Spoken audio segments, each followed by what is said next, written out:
morning again. Good morning and a warm welcome to all the dignitaries who are sitting right in the first row. So today we are going to speak, our first speaker, she is going to speak something about presumptive taxation. So I would invite the dignitaries on the stage so that we can start with our motto song.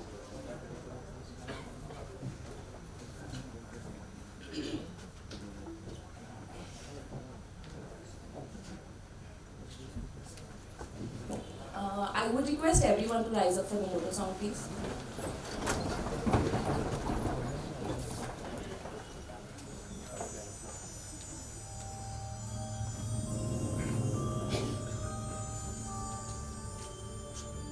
Yaeshasupteshu jagrati Yaeshasupteshu jagrati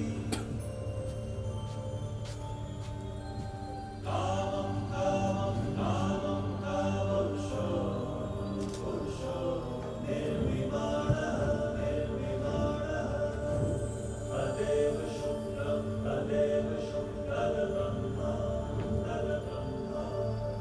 Tadeva Kritamukchane Asmin lokaha shataha Sarvyataduna Sarvikasya Naryamikasya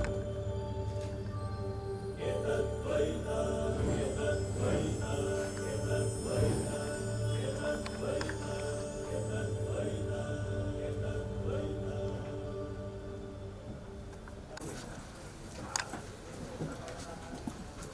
Thank you, everyone. I would request Rajesh Agarwal, sir, the chairman of Pune ICAI, to please give a welcome address. Thank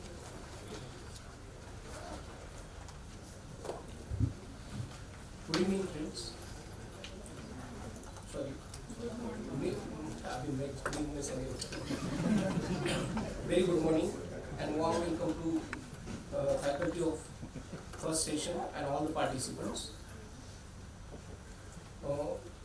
Many could have thought कि presumptive taxation में क्या है बात करने जिन्होंने अगर उसमें इंट्रागेसिस देखे नहीं है मगर I just share my experience. Few months before we had one RRC at Mahabaleshwar and the speaker was Girish Ahuja sir. He spoke on some issues related to presumptive taxation. One of the second faculties stand up and said, no, I have another views on this provision. So I think it is very complicated or many intricacies are there with respect to the presumptive taxation provisions. And today we have here with us Diksha Agarwal to enlighten us on the topic. Thank you, madam, for coming and giving your valuable time. She is from Shah Khandelwal Jain and learned faculty because she regularly attend ITAT.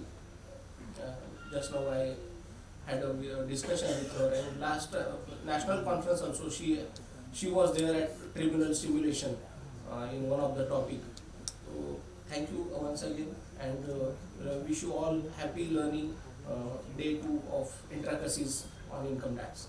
Thank you, friends. Thank you so much, sir, for the introduction. I would now request Rajesh Agarwal, sir, to felicitate the speaker, Diksha Agarwal, by offering the gift.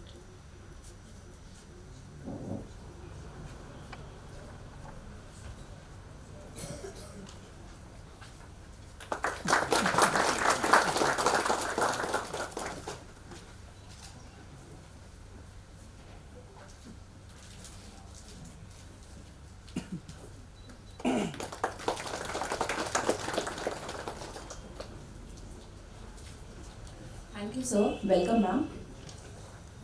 Let me now introduce you to the speaker, our first speaker today. So, Diksha, ma'am, she has done her chartered accountancy. She is a BCom. She has done her diploma in international taxation. Her area of expertise are direct taxation, transfer pricing, litigation support, and international tax. She mainly works with the industries, which are the following, the manufacturing, real estate, IT, and ITES. Diksha ma'am has been in practice since 2017 and is currently an Associate Director, International Tax and Litigation at Shah Khandelwal and Associates. Diksha ma'am specializes in formation of litigation support strategies, transaction advisory, and compliances. Her experience and key strengths include litigation support, including complex litigation issues like search and search surveys, transaction advisory, international tax, compliance support, tax representation, etc. She works extensively with her clients across sectors such as real estate, manufacturing, ITES, as I told you before. Diksha ma'am regularly represents before various tax authorities. She has contributed to articles published in leading tax research portals. Diksha ma'am, talking to you before, she was very nervous that how will I, see so many people and then talk before them. But I think she has deep knowledge about presumptive taxation, and she is going to take you into all the intricacies of this complicated subjects, as rightly said by Rajesh Agarwal sir. So please, Diksha ma'am, the stage is all yours.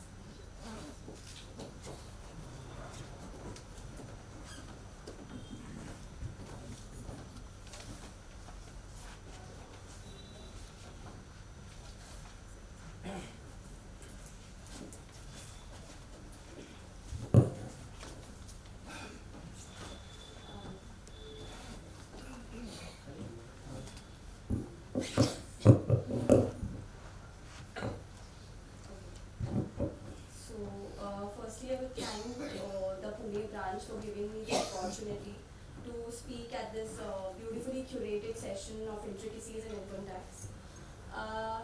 So, as Rajesh Agarwal sir rightly said, when I was first given the topic of presumptive taxation, the first thought that I had was कि अरे 1.5 घंटे तक presumptive taxation पे क्या बोलेंगे. So, but as I started reading into the various complications and the various interpretations that presumptive taxation has, I thought, okay, this is a huge area where there are so many intricacies. So to start with, should I just Collar mic. yeah, I just take a hand mic here. So, am I audible? If I just yes. So, presumptive. The word presumptive is derived from the word presumption. Presumption means when you believe something to be true, whether or not it is true. So, under the Income Tax Act, apart from the So, under the Income Tax Act, apart from the various presumptive taxation sections, there are a lot of other sections wherein certain income, which is not actually an income, is deemed to be so. Hello? Hello? Yeah. So, under the Income Tax Act, there are various deeming provisions wherein, there are a lot of sections which deem certain income, which is not actually owned by a person, but it is deemed that that is your income. So, like Section 43CA, Section 9B, okay, but in this current session, we will focus on the presumptive taxation scheme which has been introduced in the Income Tax Act. So, let me take you to through the brief history of presumptive taxation. Presumptive taxation was introduced by Finance Act 1994. Finance Act 1994 introduced Section 44AD and Section 44AE. Initially, Section 44AD was applicable only for business of civil construction, for supply of labor for construction work, and 44AE was applicable for plying, hiring, and leasing of goods carriages. Subsequently, in Finance Act 2009, the legislature expanded the scope of Section 4480 to all businesses with the exception of few. In the Memorandum to Finance Act 2009, the legislature has stated that there are a number of small taxpayers who they wanted to get into the tax net. However, they did not want to burden small taxpayers with the requirement of maintaining books, of getting those audited. So they brought in these provisions of estimated income, which they made applicable to all the businesses with the exception of few.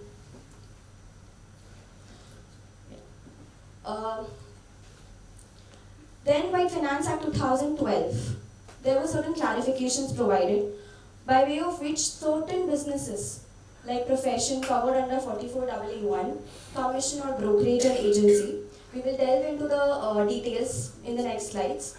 These professions, these businesses were removed from the scope of Section 44AD. Then in Finance Act 2016, a presumptive scheme for professionals, which was the call of the day, was introduced by way of Section 4488. So I'll just briefly touch upon the various list of sections which provide for presumptive taxation under the Income Tax Act. So there's Section 44AD, which is, like I said, is applicable for all businesses except specified businesses. There is Section 44ADA, which is applicable for specified professionals. There is Section 44AE, which is applicable for transport, plying, hiring, leasing of goods carriages. Then there are a list of sections which are applicable mainly for non-residents, like Section 44B, 44BB, 44BBA, and 44BBB. In this session that we are having today, we will extensively touch upon Section 44AD and Section 44ADA, while briefly touching upon Section 44AE. So, what is the significance of presumptive taxation? So, the Income Tax Act applies to income. So, the first step is to understand what income is, to determine what income is. So, to aid the assessing officers to ensure that a person is providing the right income, there are income tax audit provisions. While audit for all of us is a very nice field, it is a cumbersome task for the small taxpayers to maintain those books. So, Section 4480, which is a presumptive income provision, it minimizes such compliance costs and compliance burdens for certain taxpayers which are small taxpayers. So this is basically the significance of a presumptive taxation scheme in the Income Tax Act, which ensures that there are more and more taxpayers coming into the net. However, it is not burdening them with a lot of compliance costs. So we'll just go through the provisions at a glance. I'm sure all of you here are aware about what Section 44AD is. But looking at the complications, we can revisit the section once. So Section 44AD is a non-obstante provision. It overrides certain sections ranging from Section 28 to Section 43C. It applies to certain eligible assessees who are engaged in eligible businesses. And the presumptive income under Section 4480 is 8% of the total turnover or gross receipts of the business. There is a proviso which says that if the amount of total turnover or gross receipts which is received by an account paid check is more than the, if all of the income is by account paid check, then 6% will be your deemed income. This is towards promotion of digital economy. So we have to put in the provisions in a simpler manner here. So who is an eligible assessee? An eligible assessee at the first rank is a resident. So this section is not applicable or the benefits are not available to a non-resident. This benefit is available to individuals, HOF and a partnership firm. So even though under the Income Tax Act, a partnership firm and an LLP is not treated separately. However, for these specific provisions, an LLP has been removed from the bracket of Section 4480. One of the reasons of that could be that an LLP is a more corporate form of a partnership firm. and they are already required to maintain books and to do their audits under the LLP Act, so they do not want to cover them under Section 44AD.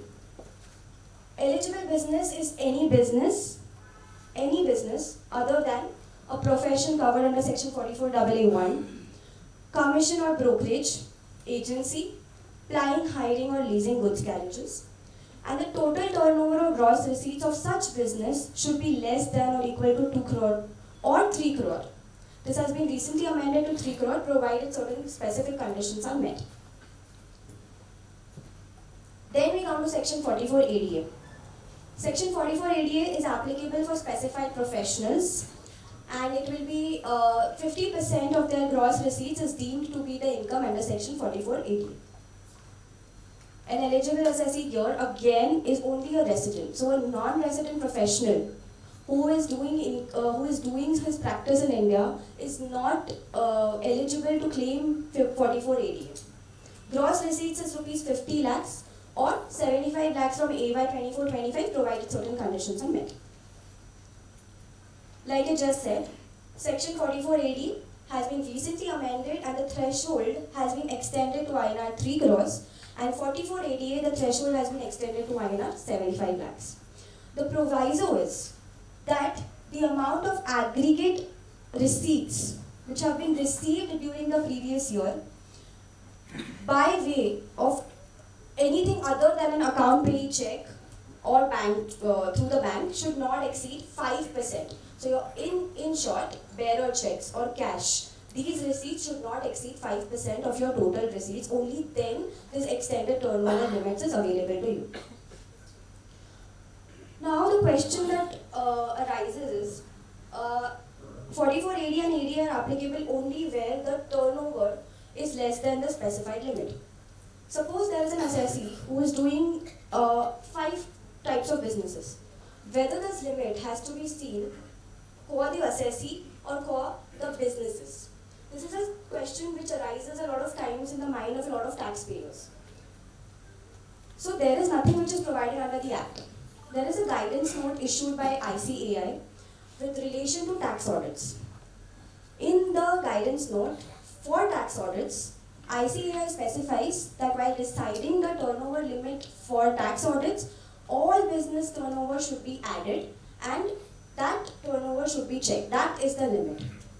So if one goes by the guidance note issued by the ICAI, you need to add all the turnover of all the businesses.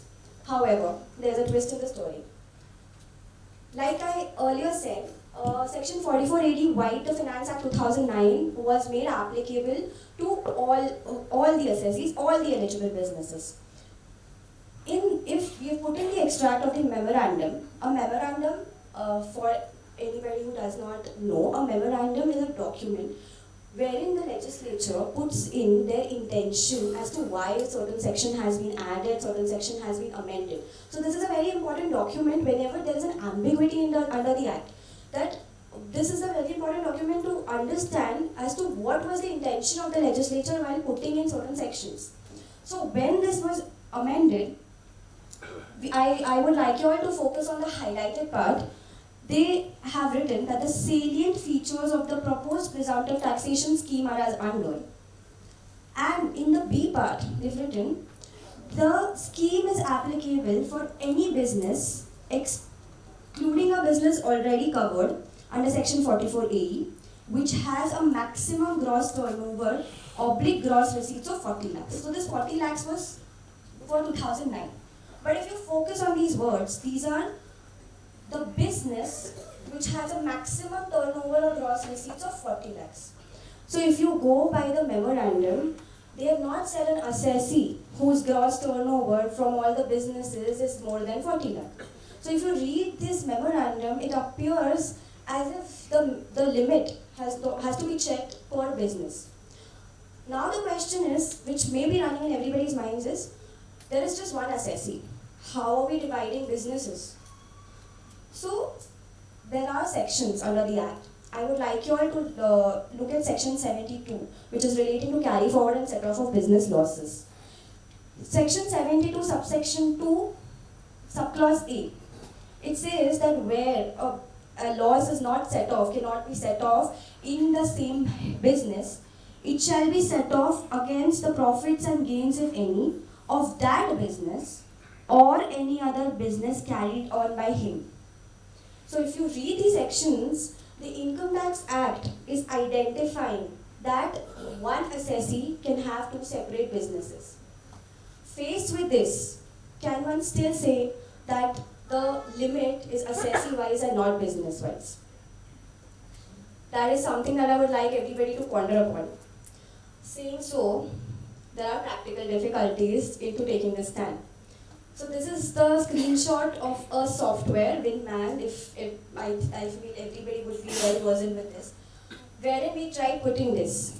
But Winman, which is very in line with the income tax utility, it puts up an error saying that your total receipts, so if you put in two businesses and the total receipts exceed 2 crores, it will put up an error saying that no, you are required to get your books audited.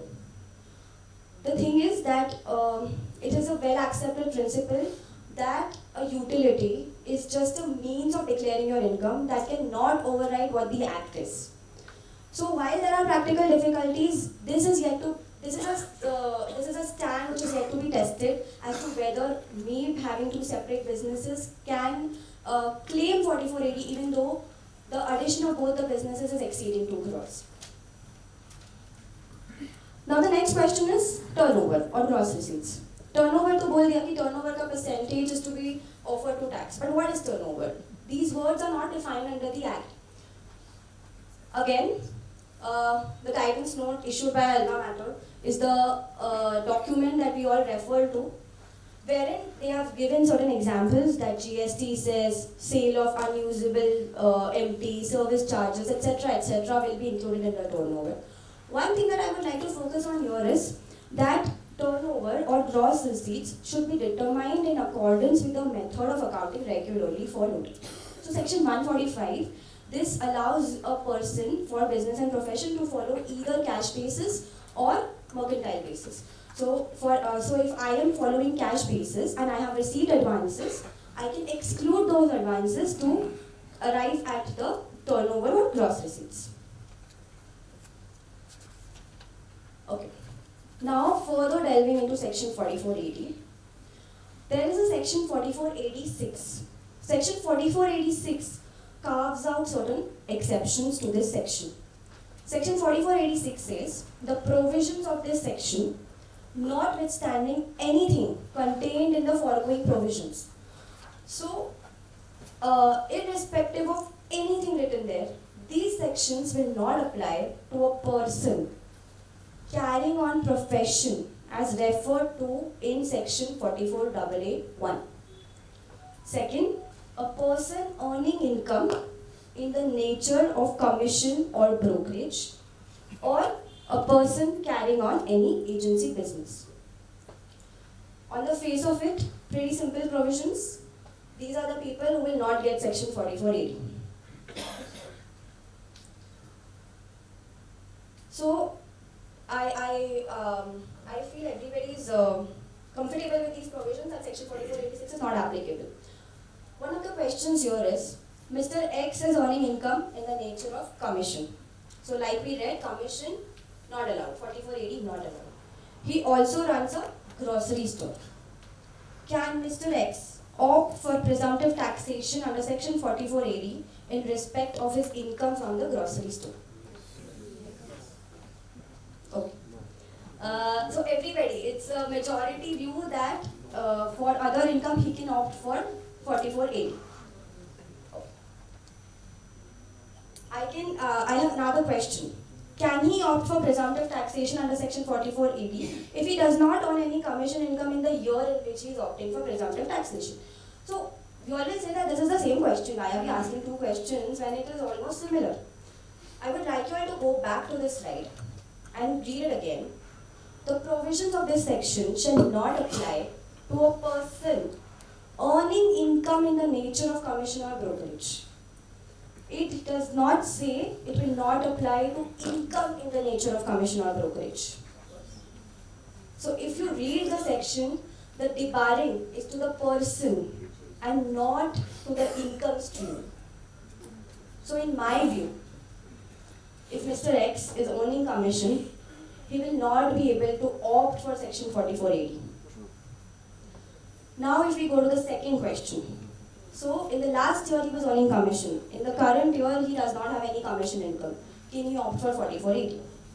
There are views which say that once you earn commission income, you are debarred from section 4480. Which according to my humble knowledge is a wrong view. Because the words are earning.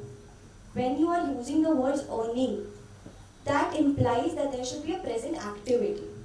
It does not imply if it was written as earns or earned, then you could have taken that view that yeah, if you earned and you are doing that business, then you are debarred.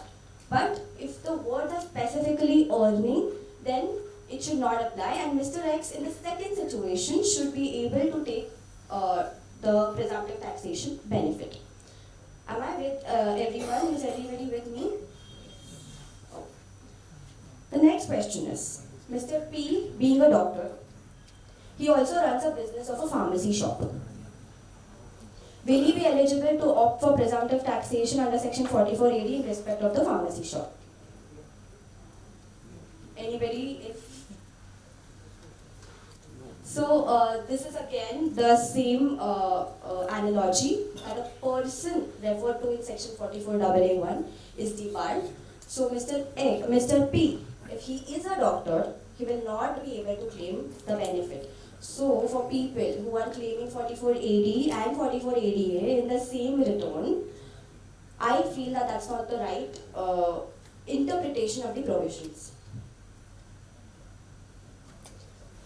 Next, Mr. A recruitment agent. He earns professional income. Okay, he's a recruitment agent. He helps people into recruitment. He is earning certain income, and the payer is deducting tax under section 194J. Can Mr. A offer income under section 4480? Yes. So the debarment is for professions which are covered under section 44AA1. Section 44AA1 covers this list of professions which are legal, medical, engineering, architectural profession, profession of accountancy, technical consultancy, interior decoration, and then the CPDT is empowered to notify certain more professions. Till date, they have notified a film artist, a company secretary, people who are engaged in the profession of IT, and a profession of authorized representative.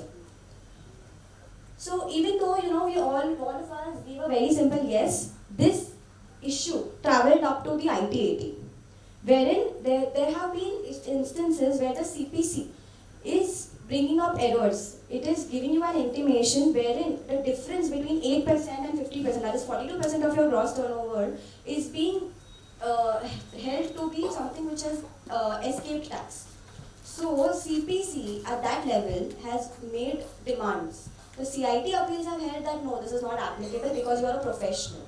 So in this judgment, the Bangalore IT80 has clearly said that 4486 is very specific. It is only for people who are covered under 44AA1, and if you are not covered in that, then you can very well claim a deduction or presumptive taxation under section 4480. If you ask for my personal opinion, this is not fair as far as certain people are concerned, because it's not very apparent as to why there is a distinction between these people and another professional. The resources and everything are same. So why somebody who is not into these specified professions can earn 8% and these specified professions have to earn 50%? There is some mismatch in these provisions. The next question, now this is a very interesting one. Mr. C, being a doctor, he runs a nursing home. Can he opt for presumptive taxation under section 4480? Anyone? Yeah, just guess, just a guess. Anybody? No. No. Why, sir? It's because being a doctor, Hmm. anything he does he know about polyclinic or whatever? Correct. Correct. So, that view, it is partially correct. But, so it's like if I'm a chartered accountant, tomorrow, if I don't want to do anything related to chartered accountancy, I open my boutique. I should not be eligible for 4480. Now we'll just go to the judgment. This went up to the courts. The assessee was a doctor. He was running a nursing home. He claimed, I want 4480. The AO said, like sir rightly said, you are a doctor, you are a professional, you are not covered under section 4480. The court has made a very detailed analysis of the sections and has come out with defining attributes of when will you be a professional and when will you not be a professional. What the court has held is, if you are a passive entrepreneur, a passive entrepreneur means you yourself are not doing anything related to that profession. You just set up a shop. Other people who are doctors are coming to that nursing home and providing services. But what you are doing? You are giving them a central location where the patients come in, the doctors come in, and you are just earning profits out of it. So you're not exercising that profession. You go into a passive entrepreneur.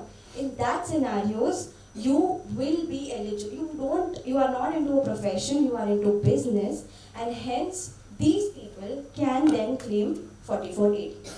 This is a very tricky question of facts, and any person who wants to claim something like this needs to have the facts established right at the time that he wants to claim 4480. Because even in this ITAT judgment, the matter was remanded back to the ITO to check for facts. So a very tricky question of facts, wherein if we can fit into the definition of a passive entrepreneur, we can go and claim 4480. So what we've done is, all of this we've just put it into a specific chart, which will help us analyze 4480 applicability. So the first is the resident assessee engaged in a profession referred to in section 44AA1?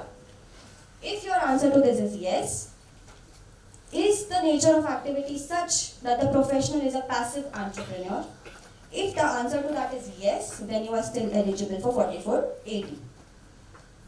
Suppose you are an assessee who is not engaged in 44AA1, the next question that you need to answer is the assessee carrying on an agency, business, or earning commission or brokerage income? If your answer to that is no, then comes the next question. In case an eligible assessee, that is a resident individual, HUF firm, but not an LLP. If your answer to that is yes, then you come to the next question. Is the assessee disqualified under 4484? We will come to 4484. No. Is the business carried on by the assessee an eligible business? If the answer to that is yes, then the assessee can claim 4480. तो हमको लग रहा था कि 4480 बहुत simple है, turnover कमा लिया, 8% ऑफर कर दिया. लेकिन अगर हम इसमें डेप्थ में जाए, तब समझ में आता है कि नहीं. Anything that the legislature puts on your books, in your income tax books, is not simple. So Nirmala Sitharaman madam can come and tell us that she's simplifying income tax provisions, but we all know, we all like to play maths with English, so nothing is simple. Oh, futures and options, the new IT thing. There is a person जो futures and option से income कमा रहा है, और एक दूसरा person है जो इंट्राडे ट्रेडिंग से इनकम कमा रहा है. I hope everybody is aware about the differences. If I am, I think everybody should be, that futures and options is where you're not dealing with the shares, but you are dealing in all of those futures and options. And intraday trading is where you don't take delivery of the shares. So as far as the Income Tax Act is concerned, futures and options is not a speculative business. I hope everybody is aware about this. Futures and options is always a business, but futures and options is not a speculative business. And intraday trading is a speculative business. The question that arises is, can a person who is earning these kind of income opt for 4480? Okay, so 4480 is applicable for all businesses, जिसमें से कुछ specified businesses हटा दिए हैं जो हमने अभी देखे. हमने जो अभी देखा उसमें futures and options, speculative income, ये सब तो कहीं पे लिखा नहीं. तो at the first glance a person should be eligible to claim this, correct? But there is something called as interpretation of statutes. Interpretation of statutes में सुप्रीम कोर्ट का एक लैंडमार्क डिसीजन है जहाँ पे उन्होंने बोला है कि अगर लिटरल इंटरप्रिटेशन अब्सर्डिटी लाता है तो लिटरल इंटरप्रिटेशन नहीं कर सकते. I will go to this now. So right at the start of our PPT, when we discussed, what we discussed was that 44 AD has been brought into the statute to ease the compliance burden of small taxpayers. मतलब अगर मैं business कर रही हूँ, मुझे नहीं पता मैंने कितना खर्चा किया, क्या किया, एटसेट्रा एटसेट्रा, इसीलिए स्टैट्यूट बुक पे सेक्शन 44 AD लाया. फ्यूचर्स एंड ऑप्शंस और इंट्राडे ट्रेडिंग में जो ब्रोकर है वो खुद तुमको बता देता है कि तुम्हारा प्रॉफिट कितना है. Faced with that, can I go and say कि no, I want to claim section 44 AD? Literal interpretation, yes. But if we go with an extended interpretation of these, along with the judgments of the Supreme Court, it will be very difficult to claim section 44 AD for futures and options and intraday trading. I would like to invite your attention to a recent judgment, Anand Kumar versus ACIT of the Madras High Court. The Madras High Court has gone into the intention with which section 44 AD was introduced and has not gone into literal interpretation while interpreting the provisions of section 44 AD. So while today, when we are filing the returns, there is nothing which stops us from claiming 44 AD. We should always be aware of what kind of a risk we are taking and how much will we be able to justify when it goes up to those levels. Because there is 100% chance of these things going up to the higher levels of litigation. So if you ask for my view, I don't think that section 44 AD can be claimed for futures and options and intraday trading. Okay. We will now go to opt-out provisions, which is section 44AD4 and 44AD5. If you ask me, these opt-out provisions are a boon as far as interpretation problems are concerned. There was a lot of problems which was there in interpretation of section 44AD opt-out provisions, wherein people were thinking that जिस दिन मैंने 8% से नीचे turnover दिखा दिया, उस दिन मुझे ऑडिट करवाना पड़ेगा. This was getting to be very challenging for the small taxpayers, and it was going to be against the intention behind which these sections were introduced. So 4484, where an eligible assessee declares profit for any previous year in accordance with the provisions of this section, which is section 4480, and he declares profit for any of the 5 assessment years relevant to the previous year, succeeding such previous year, not in accordance with the provisions of subsection 1, he shall not be eligible to claim the benefit of the provisions of this section for 5 assessment years subsequent to the assessment year relevant to the previous year in which the profit has not been declared in accordance with the provisions of this subsection. So, what they are saying is, last year, AY 22-23, I declared profit under section 4480. AY 23-24, I made my books, I made a kacha chitta, and I understood that, oh, I am just earning 5%, I don't want to declare under section 4480. Good enough, the Income Tax Act says, good enough, don't declare. But then, for the next 5 years, you will not be again coming and telling me, no, now I want to claim as per 8%. What they want to say is, it is not a pick and choose approach. You can't do cherry picking. You have to go with the provisions of the Act. So you are debarred for the next 5 years. Now comes section 4485, which is the most, I feel the most important section for us as chartered accountants and us as auditors, which says कि now, ये person ने opt out तो कर लिया, अब क्या? अब तुमको books maintain करना है और audit करना है. Irrespective of 44AB का क्या turnover का limit है, 44AA का क्या है, you have to do this.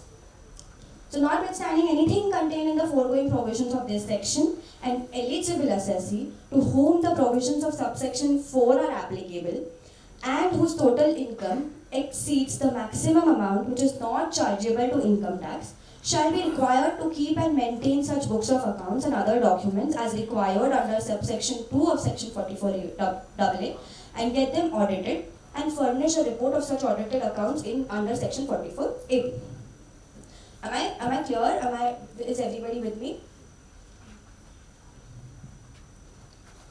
Then comes section 44ADA. Section 44ADA is very simple. Section 44ADA बोलता है कि अगर तुमको लग रहा है कि तुमने 50% से कम कमाया है, ऑडिट करवा लो.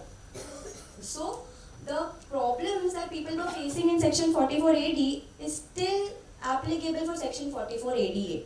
That is the day that I say कि मैंने 50% से कम कमाया हुआ है, you have to do audit done. One of the bone of contentions which is always there in our organization, which that one thing because of which I keep fighting with my partner is कि sir income tax यहाँ पे define कर रहा है कि तुमने इतना तो कमाना ही चाहिए, नहीं कमाओगे तो तुम ऑडिट करो. स्मॉल टैक्स पेयर हूँ मैं क्यों audit करवाऊँ? By the Income Tax Act, it's like English, it is not always sensible. So you have to do audit. You have to get your audit done if you are earning. If you are declaring that no, I did not earn 50% and you are a professional. So we've tried to make a small chart wherein we have captured when audit will be applicable. This is applicable. This chart will be applicable only for audit individuals and HUFs. While we were preparing the chart, we did not realize this, but this will be applicable only to individuals and HUFs, and I will tell you all why. So, for example, there is your first year of operations. Okay, you are an eligible assessee under section 4480. This is the first year of your operations. Your turnover is 50 lakh. 50 lakh, so eligible under section 4480, less than 2 crores. Your income is 5%. Will section 4485 be applicable? No, because you have never opted for section 4480, so there is no opt-out, and hence it will not be applicable. You will be liable to maintain books because of the independent section 44AA applicability, but audit, no. Next, 4480 opted for in the previous year. Current year your turnover is 50 lakh. You are declaring income from eligible business at 5%. For 4485 will get applicable, you will have to maintain your books and you will have to get audit done. Let's come to the third scenario. 4480 opted for in the previous year, turnover 50 lakh. Your income from eligible business is a loss. Can somebody tell me whether audit will be applicable or not? Please ignore whatever I have put in here, but according to your interpretation, should audit be applicable or not? Yes, okay, why? Less than 8%. Yeah. So then we are not liable to do audit. But somebody said yes. Who was the person? I just want to understand why yes. Yes.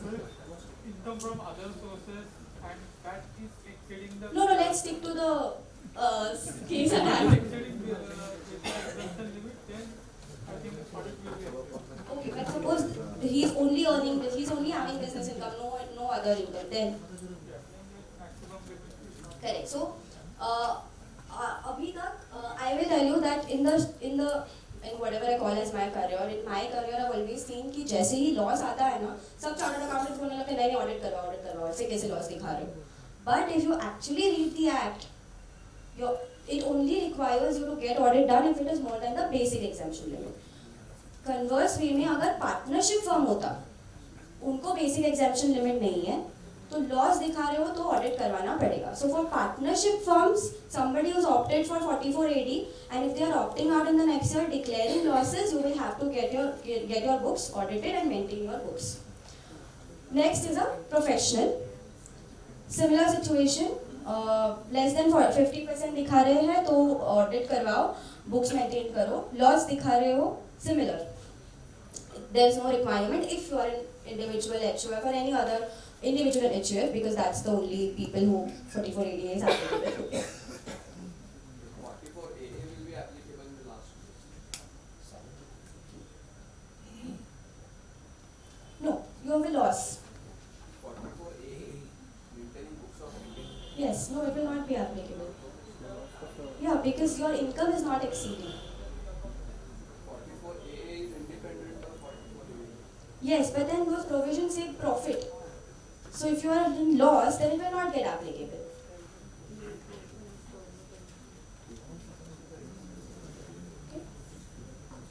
Okay. Is it turnover? Is it receipts? that then we are on the table. Yeah. So the thing is that you will have to maintain your basic books. So 44AA contains a list of books that you need to maintain: cash book, bank book, balance sheet, P&L. Those books you don't need to maintain. So if somebody asks you whether you are maintaining books of accounts or not, whether you are liable to maintain, no. And this question has larger ramifications which I'll come to later. I understand your question and I'll come to those later. Okay. So this is a certain issue. Mr. O has disclosed income under section 44AD in the assessment year 22-23. During the assessment year 23-24, the turnover exceeds the limit prescribed under section 44AD. Whether he will be eligible to opt for 44AD in the assessment year 24-25 if turnover falls back within the limit. Okay, why? Yes?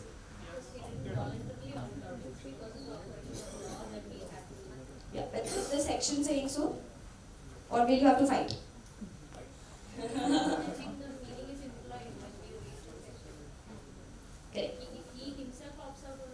Correct. So another question is that Mr. Q is engaged in the business of construction. He declared income under section 44AD for assessment year 22-23.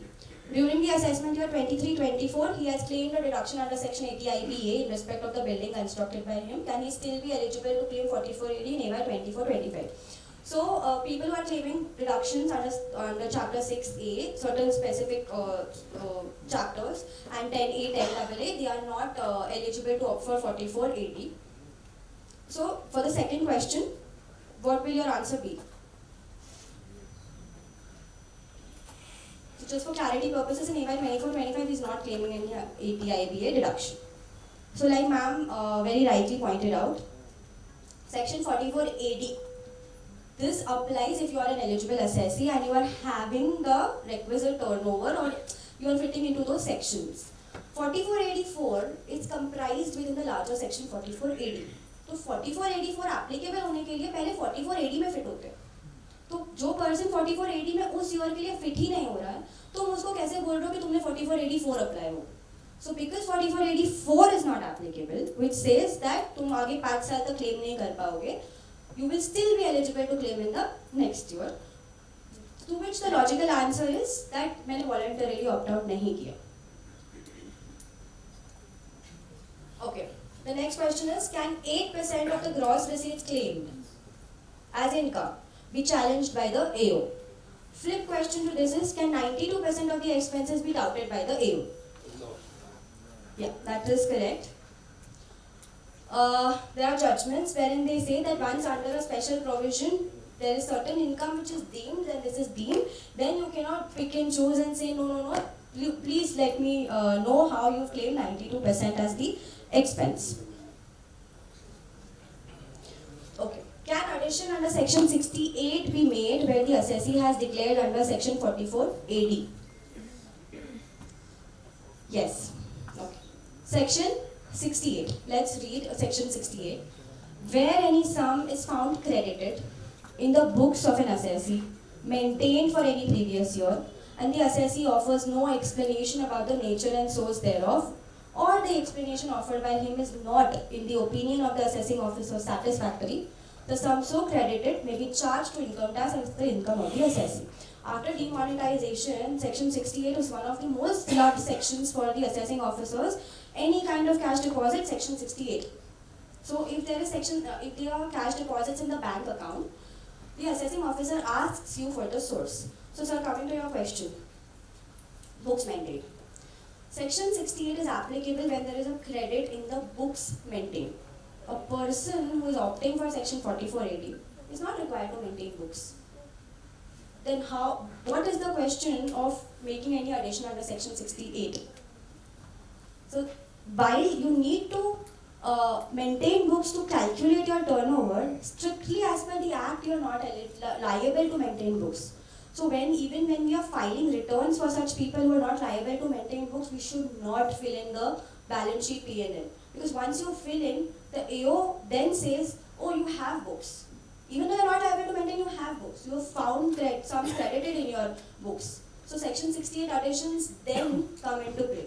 This is also supported by judgments wherein they say, and please, I'll like to focus on this point that this is a very recent judgment, 2023 judgment by the Jodhpur Tribunal, which says that since the assessee is admittedly not required to maintain books of accounts, there is no basis for invoking the provisions of section 68, not required to maintain books of accounts. Okay?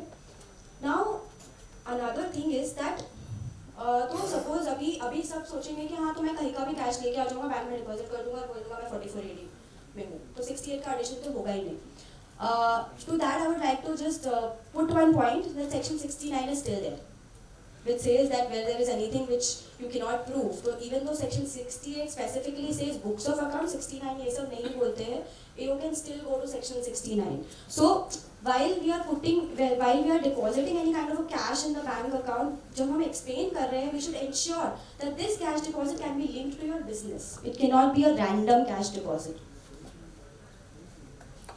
Okay, next question. Ms. M is earning remuneration and salary from a partnership firm.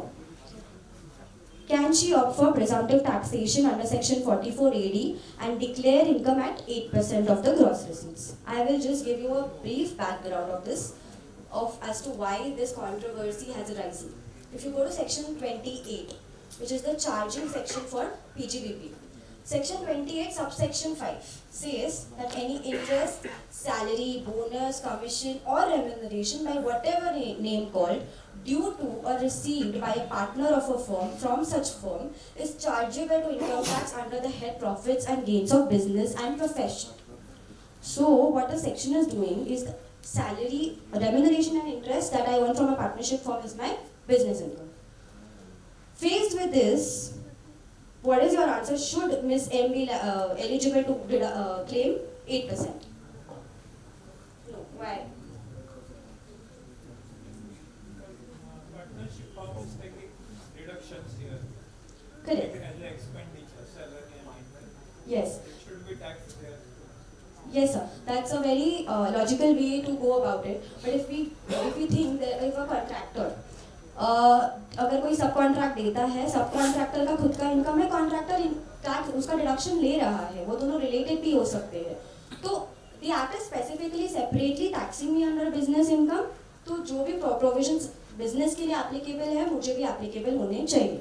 Literal interpretation. There are two judgments, one by our very own Bombay High Court, wherein, like I said in the start, they have gone to the intention of section 4480. The intention of section 4480 is for a person who actually does business. So what they are saying is, this cannot be termed as turnover. It cannot be termed as gross receipts. You are not doing any kind of a business. You are just earning remuneration from the partnership firm. So what they have said is, no, you will not be eligible for 8% under section 4480 because section 4480 was not introduced for giving benefit to people like you, people like Miss M. So they have gone. It is a possibility that these people may go up to the Supreme Court, and with a literal interpretation, the Supreme Court may reverse these judgments. But if the trend is to be seen, it's a section 32(2) says that this gets added. All of your unabsorbed depreciation gets added to the current year depreciation, and it is treated as the current year depreciation. Section 4480 में depreciation नहीं मिलता है, तो unabsorbed depreciation का deduction भी नहीं मिलेगा. Okay, so this was it for 4480 ADA. I've just put in section 44AE at a glance. I have not gotten into the various controversies. Can I enter it this way? Yes. For ready-made depreciation, they labor it is inbuilt. It is beyond the depreciation to claim.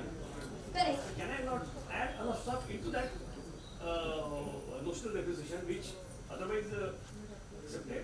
I can claim another stuff depreciation. Why not? But anyways, it will be part of that 92%. Correct. So आपने जो depreciation दिया, it is into the 92%. Exactly. Correct. Yeah. Agar उसमें है, so then I can interpret now the another stuff depreciation can be added to that depreciation and I can claim. Yeah, but that will be restricted to the 92%. तो आप additionally कुछ claim नहीं कर पाओगे. Madam Yes. जो आपने इसके पहले लिया 4480 का जो प्रॉफिट है उसके आगे अदर बिजनेस का लॉस क्लेम कर सकते हैं। करेक्ट। और जो आपने पहले बताया था कि एजेंसी बिजनेस है और 44 एडी का बिजनेस है, हाँ, तो वो 44 एडी अप्लाई नहीं कर सकता। करेक्ट। बिकॉज सर वो जो 44 एडी का जो एग्जेम्पशन है जहाँ पे उन्होंने बार किया है वो बिजनेस वाइज नहीं है, वो पर्सन वाइज है। तो जैसा मैंने जब स्टार्टिंग में बोला कि टर्नओवर लिमिट्स में सारे बिजनेसेस ऐड करेंगे, असेसी का देखेंगे या बिजनेस का देखेंगे। This is what I am trying to say that जहाँ पे स्पेसिफिकली बिजनेस लिखा है वहाँ पे we have to see that specific business, जहाँ पे बार असेसी किया है वहाँ पे असेसी बार हो जाता है। तो अगर आप एक ऐसे असेसी हो who is earning commission brokerage, bar is to you not to your stream of income. अच्छा, कमीशन छोड़ के दूसरा कोई बिजनेस होगा तो एक को 44 एडी और एक को नहीं, अदर में नहीं कर सकते। नहीं कर सकते बिकॉज सेक्शन बोलता है a person earning commission income is not eligible under section 4480. This is my view. There can be different views to this. Like sir just said, there can be different views. नहीं, अगर commission का business नहीं है, हाँ, दो अलग अलग दूसरे बिजनेसेस है, Correct. तो एक को 44 एडी कर सकते yes, हैं। yes, yes. Okay, I'm just going to briefly touch upon 4480. 4480 is again a presumptive section which is applicable to a person who owns not more than 10 goods carriages and who is engaged in the business of plying, hiring or leasing such goods carriages. It says that heavy goods vehicle का 1000 rupees per ton of gross weight or unladen weight for every month or part of the month will be deemed to be the income. Other than heavy goods vehicle का 7500 rupees will be deemed to be the income. So what we've done is we've just put in a small chart which points out the differences between these three presumptive taxation sections. 4480 ADA is applicable only to residents and LLPs are not covered here. 44A is applicable to any person who owns maximum of 10 vehicles. Non-residents को भी 44A मिलता है. Eligible business profession like we just discussed in detail. Partners remuneration salary interest as per section 40B. Now this was a slide which I haven't put in here. But 40B में जब हम partners को salary या interest या remuneration देते हैं, अभी तक there was a proviso which said that you can claim this as a deduction even under section 44 AD and ADA, but this has been removed by amendments and hence for 44 AD and ADA you cannot claim interest, salary, etc. paid to a partner as a deduction. But 44A still allows you to claim this deduction. Preparation of books of accounts like we discussed, this is it. So this is, yeah sir. Now my question, if a doctor is running a hospital, whether this activity would be classified under 44 ADA or 44 AD? A doctor running a hospital. My question to you, sir, would be whether he is actively doing her profession as a doctor. He is one of the doctor. Yeah, no, he will not get it because, like we just discussed, the judgment clearly says that for you to get covered into 4480, you have to be a passive entrepreneur. That is, you cannot engage into that profession. If you are engaging in the profession, you get debarred. Let's say take the partnership firm, the doctor is getting the consulting fees separately. Correct. And the business is, whether in that case, Yes. that consulting fees would be under 44 ADA and the business income would be under 44 AD. So if the partnership firm does not have doctors as the partner, that doctor is not a partner. So if the partnership firm is itself rendering, so all the partners are doctors and these people are engaging into professions, even that partnership firm can get debarred. But if the partnership firm is a separate entity which is just acting as an entrepreneur and all the doctors are being taken up as consultants, then that partnership firm should still be eligible to claim 44AD ka benefit. Any other questions? Yes. Commission income is offered under other sources. Then it is not my business. Correct. So if you go to the section, it says a person earning income from commission or brokerage. It does not say that you should be under business. So once you earn commission or brokerage, you are debarred from 44.8. Yes. I'm not able to remember. So the percentage has been prescribed for presumptive, and also there is a second leg or higher income. So how it will be looked from the perspective of assessment, section 68, and if my asset and income is positive? Correct. That's a very good question. So the thing is that if you read the sections, it is claimed to be by the assessing or by the assessee. So when somebody claims, when the wordings are used as claim, that means that I have the right to do it and not an obligation. But saying so, there have been judgments wherein it has been held that 4480 is there, which goes for presumptive taxation, but it does not override section 4, wherein the actual income should be taxed.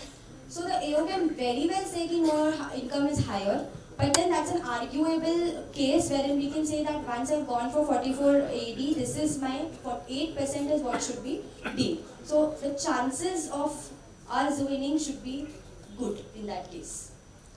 Diksha, it's a small practical issue. Yes. See, like particular A, rather than having 10 vehicles, I have to show notional income in a vehicle. Irrespective of my turnover, say I am having a turnover 10 crores. Yes. But still, just vehicle and show. Yes. The problem is 194C C. 6 Yeah. declaration. The practical problem is department doesn't accept this. Yes. So once I get the declaration, I am relieved. Correct. But government says no. Correct. Go beyond that declaration. And, Yeah, but that's correct, sir. But how much will that win at the higher levels? Because at the lower level, there is always going to be a dispute. The AO is sitting there to just उसका खुद का collection increase करने के लिए he's going to take views. But then he need to read the act. He needs to also read the act constructively. And but legal position. Once I get a certificate, declaration, finish my job is over. Na? yes, totally, Irrespective of turnover. totally. Department is very big issue. Yeah, I totally agree. In suppose in an industry generally is 30% is the profit margin and they are using this 4480 and claiming 8%. So the intention of 4480 is to decrease the burden and not to decrease the tax payable by the assessee, right? So if the assessing officer says, see everyone else is getting 30%, why are you claiming 8%? Correct. So, ma'am, like you said that the intention is कि taxes decrease नहीं होनी चाहिए. तो अगर 2009 का memorandum That's why that or higher. That if that is what everyone in that is expecting to get, then you have to show higher, no, otherwise it's correct. So, or higher as claimed by the assessee, not as claimed by the business industry. So, और जैसे आपने बोला intention reduce करने का था burden, but उनका intention ये भी था कि small taxpayers को net में लेके आए, नहीं तो अभी तक तो कोई taxpayers net में थे ही नहीं. So that is the reason कि irrespective of what the industry is earning, I am a small taxpayer मैं इतना ही earn कर रहा हूँ. Yes. If she is earning more than 8%, she is supposed to declare. So there, correct. because of that intention. There are two views on that. Claim जब word आ गया तो मेरा right आ गया, so I can actually go for a lower thing, but there are views.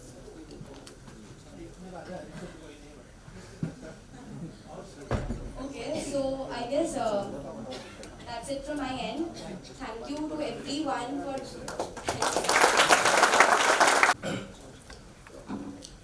Thank you, madam, for your enlightened session. On behalf of Puri branch and all the participants, I extend my thanks for your enlightful session. Thank you. For the next session, I call upon the stage our next faculty, Kusai Goawala sir.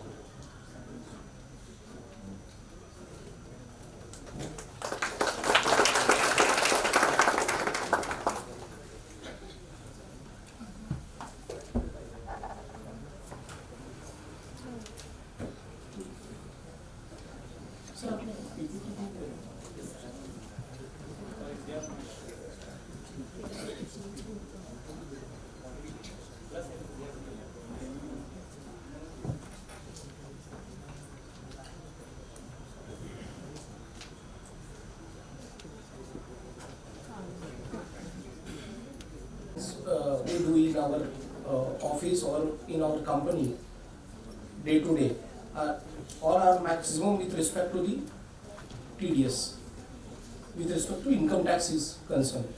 And in income tax, government has made so many amendments, including 194R, be it 194P, Q, and friends, repercussions are very high.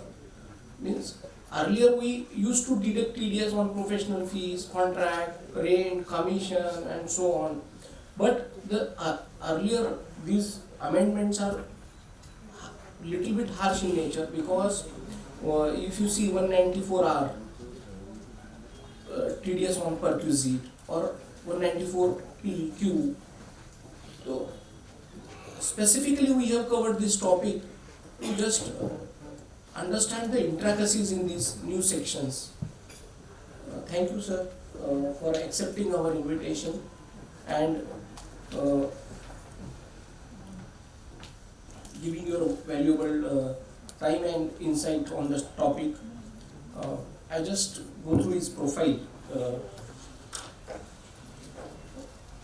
CA Kusai Goawala sir is a fellow member of the Institute of Chartered Accountant of India, qualified in 1986, having more than 36 years of experience. He is a partner in GKDJ and Associates. He has nominated for 3 years on India's implementation committee by WIRC. He was nominated at research committee of WIRC. He has also conducted numerous lectures on the topic tax audit, IFRS, NDS, accounting standard, ICDS, company law, GST in the seminars conducted by ICSI, CMA Institute. He was a part of this group which authored the guidance note on internal audit issued by ICI. He was also part of the group which complied books published by ICI on Office Management Manual for CA in Practice, Procedural Guide for Easy Incorporation of Company, Procedural Guide for Registration and Modification of Charge, Guidance Note on Audit of Charitable Trust, Guidance Note on Tax Audit under Section 44AB. He was also nominated as India's Committee of WIRC of ICI for the year 21-22. With this brief introduction, I request to felicitate Kusai Goawala sir.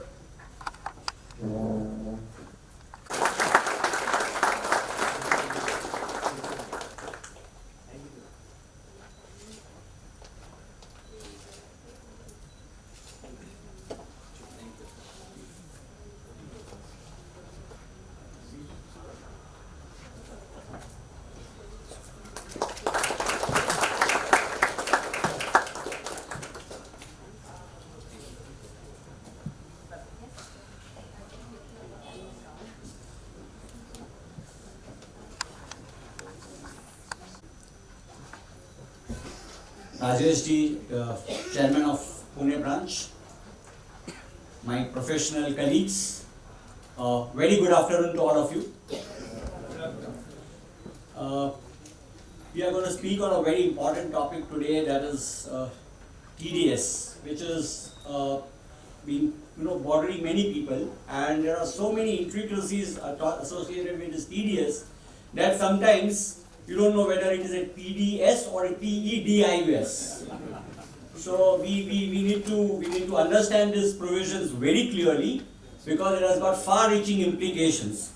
So today, of course, the topic is pretty vast. The entire section 192, 194, 195 are so vast, including now the TCS 206, that 1.5 hour or 2 hours is not sufficient. But what I'm going to highlight is the issues relating to those TDS, which is, people know a lot of provisions. I am not going to deal with the provisions, I am going to deal with the issues relating to those provisions, which we come across in the practical aspects, and how do we deal with those issues. So let's see what is the onus on us as far as the TDS compliance is there. The government has casted a very onerous responsibility under Income Tax Act on the assessees for recovering tax on their behalf. We are their collecting agents. We have been appointed as their collecting agents to collect tax on their behalf and pay to the government.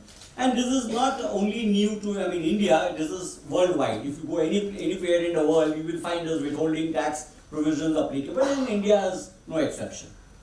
So we work as an agent of the government, so there is a lot of responsibility. When you are collecting tax on behalf of somebody, and you are making payments, you have to be very careful that it's very well honored. Otherwise, it amounts to misappropriation of funds. So that is very important principle on which TDS works. Collection is to be made and remitted as per law. That is the owner's responsibility on the assessee. Actually, ideally, they should have kept a very simple structure because it's a collection and payment. So it should have been very simple, 5%, 7%, 2%, whatever, and it should have been just collection and payment. In many countries, it is that way. The structure is not all that complex. We have dealt with so many other foreign countries, but the withholding tax structure in India is pretty complex compared to the other countries. And if the government says that you are going to work for them and you're going to give service to the government rather free of cost, there is no cost. But of course there are perks. There are perks which the government gives you. Not when you comply. If you comply, no perks. Okay, you have done your duty, you have done your job. But if you don't comply, you know what are the perks? The assessee will get a free accommodation somewhere for a few years and with 3 meals included. So you get a good package. So I mean, if anybody is interested in that package, I mean, they will not comply. So this is the downside of the not complying with TDS, and I would humbly suggest that yes, we should be very careful in compliance. I'm facing today. I mean, I've got so many clients. I've got almost about 40 notices from this Bodhi Towers first floor. You know, it's a TDS department, and the notices are under 276B, which is the prosecution section. And I will tell you during this 1.5 hour as to how they generate this notice and how this compliance is being tracked. So it is very simple, and we have to see that we don't fall into that section. So how do we avoid that section? I will explain. So I've learned that trick of the trade as to how do we avoid that 276B. So in some cases, threat of prosecution is always there because, as I said, it is basically you are dealing with somebody's money, and you have to deposit that money for somebody. So you have to be very careful. It is not your money. And there are various judgments which says that even if you use your money for temporarily and you pay it with interest, whatever, still there is a default. So it's a very serious thing. Now what is today's agenda? There are so many sections, 192, 194, 195, 206. We cannot deal with all the sections today. We will deal only with selective sections which the branch wants us to do it. Is 194P is something which is a newly introduced section. 194Q and 206 is a controversial section which I will deal with it. There is also 194O, but we have not taken up that because of the time constraints. It's a topic by itself, e-commerce transactions, but it will be a full session by itself, so we cannot deal with it in a very short time. So we will deal with 194Q and 206, but 194O also is quietly related. So there is a mismatch with these 2-3 sections interlocked, and then there is 194R which has been added to make our life little more interesting. Then there is a payments to non-residents, which is a topic by itself. Section 195, I will deal with some very interesting intricacies of 195, and there are issues and controversies and penalties and prosecutions which will lead last. And I will give you some tips as to how we can deal with those things. Let's look at 194P. Is a very simple section. They are trying to simplify life of a very senior citizen, not like me, some 75 plus. I have still a long way to go. So age of 75 and above, then you are a very senior citizen. Then you can avoid this filing of return. Of course, once the government gives you any benefit, there are a lot of strings attached. You cannot give it free of cost. So they say, okay, what are the benefits? What are the requirements that you don't have to file the return? So there are conditions, and it has been applicable from 1st April 2021. So 21 onwards you can file you need not file a return provided you meet with these conditions. That your only income should be pension and interest income. If you have capital gains or any other income, rental income, then this section doesn't apply. You will have to file your normal return. Only if you have these two income, pension and interest on specified bank. Now, specified bank is again specified in the notification. It says scheduled bank. So, okay, they would have mentioned it here, but they have kept it open because they can always add later on any other bank. pension should be received in the same bank account. One bank account which is a scheduled bank from where you are getting interest, the pension should also be deposited in that bank account. You cannot have another bank account where the pension is deposited. Then tax is क्या करना चाहिए? अभी क्या किया है उन्होंने? अभी ये जो रिस्पॉन्सिबिलिटी जो सीनियर सिटीजन का था उन्होंने सीधा लेके बैंक पे डाल दिया है. तो ये बैंक क्या करेगा? बैंक क्या करेगा? अपना टैक्स को कैलकुलेट करेगा. सी जनरली टीडीएस में क्या होता है कि 10%, 5%, 2% फ्लैट रेट होता है, पर अभी यहाँ तो रिटर्न नहीं फाइल कर रहे ना, तो फ्लैट रेट नहीं है. यहाँ पे बैंक विल कैलकुलेट आपका टैक्स, मतलब you appointed a bank as a chartered accountant for you to file the return. So they will compute. They are required to know the law of income tax, how to compute the slab rates, the rebate, everything. So they will have to have a chartered accountant attached with it. Now, bank क्या करेगा? उसका पूरा आपका जो slab wise tax calculate करेंगे, pension income add करके, अपना जो इंटरेस्ट इनकम है वो सब ऐड करके, whatever slab, whatever rebate you are eligible as a senior citizen, whatever is eligible, and then वो compute the tax, and जो tax applicable होगा, जैसे सैलरीज में करते हैं, वैसा टैक्स जो आएगा, that tax they will deduct and they will pay to the government, and then this senior citizen says, okay, I am not supposed to file a return. Plus, senior citizen has to give a declaration also to the bank that I have no other income, I don't have any rent, I don't have any property where I am getting any rental, because actually the bank will not know what other affairs you have got. So he will only rely on your declaration कि भाई आपके पास और कोई property नहीं है, आपके पास कोई और रेंट नहीं है, और कोई इनकम नहीं है. तो ये based on that the bank will calculate a tax, pay the tax on your behalf, and your return filing obligation is not there. So then you can very safely say that you have filed your return and complied with the Income Tax Act as a senior citizen. So this is the condition. So it is very, of course, the condition is very specific, only applicable only to few of the senior citizens who might have this income. Generally, super senior citizens might have renters or some other income which may supplement his old age thing, but then they said no, only these people are exempt, otherwise you file your return. Now we go to a very interesting section 194Q which has been introduced. उसमें क्या है? Purchases पे tax लगा है. Earlier there was a tax on mainly on service, labor. If you see the earlier tax TDS provisions, labor was more of taxable TDS, like you had 194C, you have 194J, where service income, rentals, all these were taxed, all were subject to TDS. But they have brought in now purchase of goods also as a part of TDS, which was not there earlier. When you buy goods, there was no TDS, but now that TDS provisions have come. And it has come from effective from 1st of July 21. Now, what is the condition?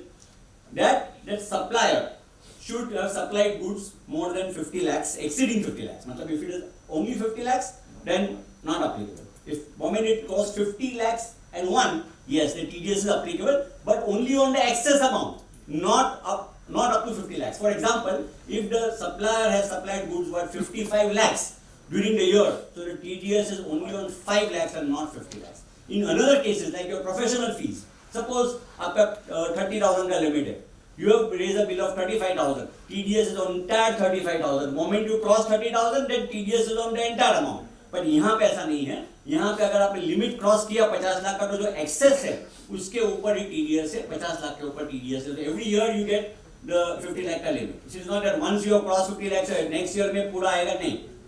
एक साल में 50 लाख आपका cross हुआ तो 55 लाख हुआ तो 5 lakh, next year में 60 लाख हुआ तो 10 लाख के ऊपर. That is how we have to work it out.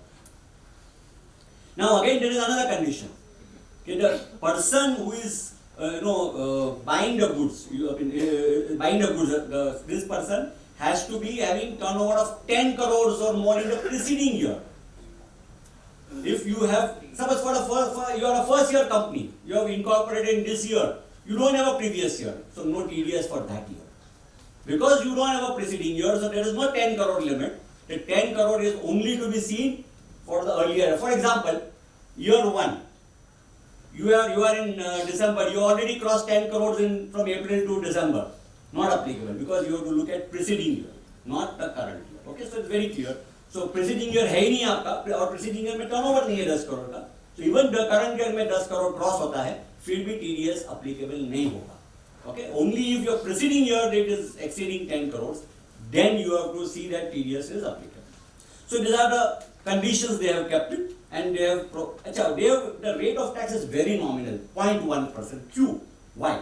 See, this is my almost about 200 lectures I've given, and my only starting point is always that I believe in explaining the concept behind the sections. Why this particular section is introduced. The reason is अभी मैं जाके इधर आपको technical सब बता दूंगा 194Q ये है वो है. After 1.5 hours, 2 hours when you leave this room, you will forget. That is not the objective. My objective is whatever I explain you here should remain with you for life. And that is when I explain you the concept, the why of why a particular thing has been introduced. So if you understand what is the logic, then you will be able to remember for life. अभी ये 0.1% में क्या logic है? What are they going to collect? 1.1% में क्या collect करेंगे government? उसका कुछ revenue का मतलब नहीं है. Another thing you must also observe. Income tax is not their main revenue for the government, it is petty cash. Their main revenue comes from GST. Correct? So it is income taxes. But why then income tax? Why are they collecting income tax? Why is the Income Tax Act there? The reason is Income Tax Act is not only to collect tax, but for you to do lot of things. The government, through this Income Tax Act, channelizes your thought process to do lot of things. Like suppose if they want investments, they will allow you deductions. Okay, deductions दो तो आप invest करोगे. अगर आपको government को investment नहीं चाहिए, खर्चा चाहिए, they want expenditure, they will remove the deductions. Okay, you spend, you have money to spend, you will spend money because the economy needs money to spend. So ये सब चीज income tax के जरिए होता है. To act like they want to develop some area, okay, उनको tax benefit दे दो. कोई एक्सपोर्ट डेवलप करना है, एक्सपोर्ट का बेनिफिट, अभी एक्सपोर्ट जरूरत नहीं है, एक्सपोर्ट अच्छा हो गया, एक्सपोर्ट का बेनिफिट निकाल दिया. So this is how the government uses the Income Tax Act. 4320 किसका गाड़ी? 4320 4320 P1 allowed नहीं हुआ ना उसका. 4320 P1 P2 As I said, the Income Tax Act is used to channelize a lot of things. So similarly, this 0.1% is not the objective of collecting revenue. उनको कुछ पैसा collect करने का नहीं है. Tracking your purchases. They want to track you.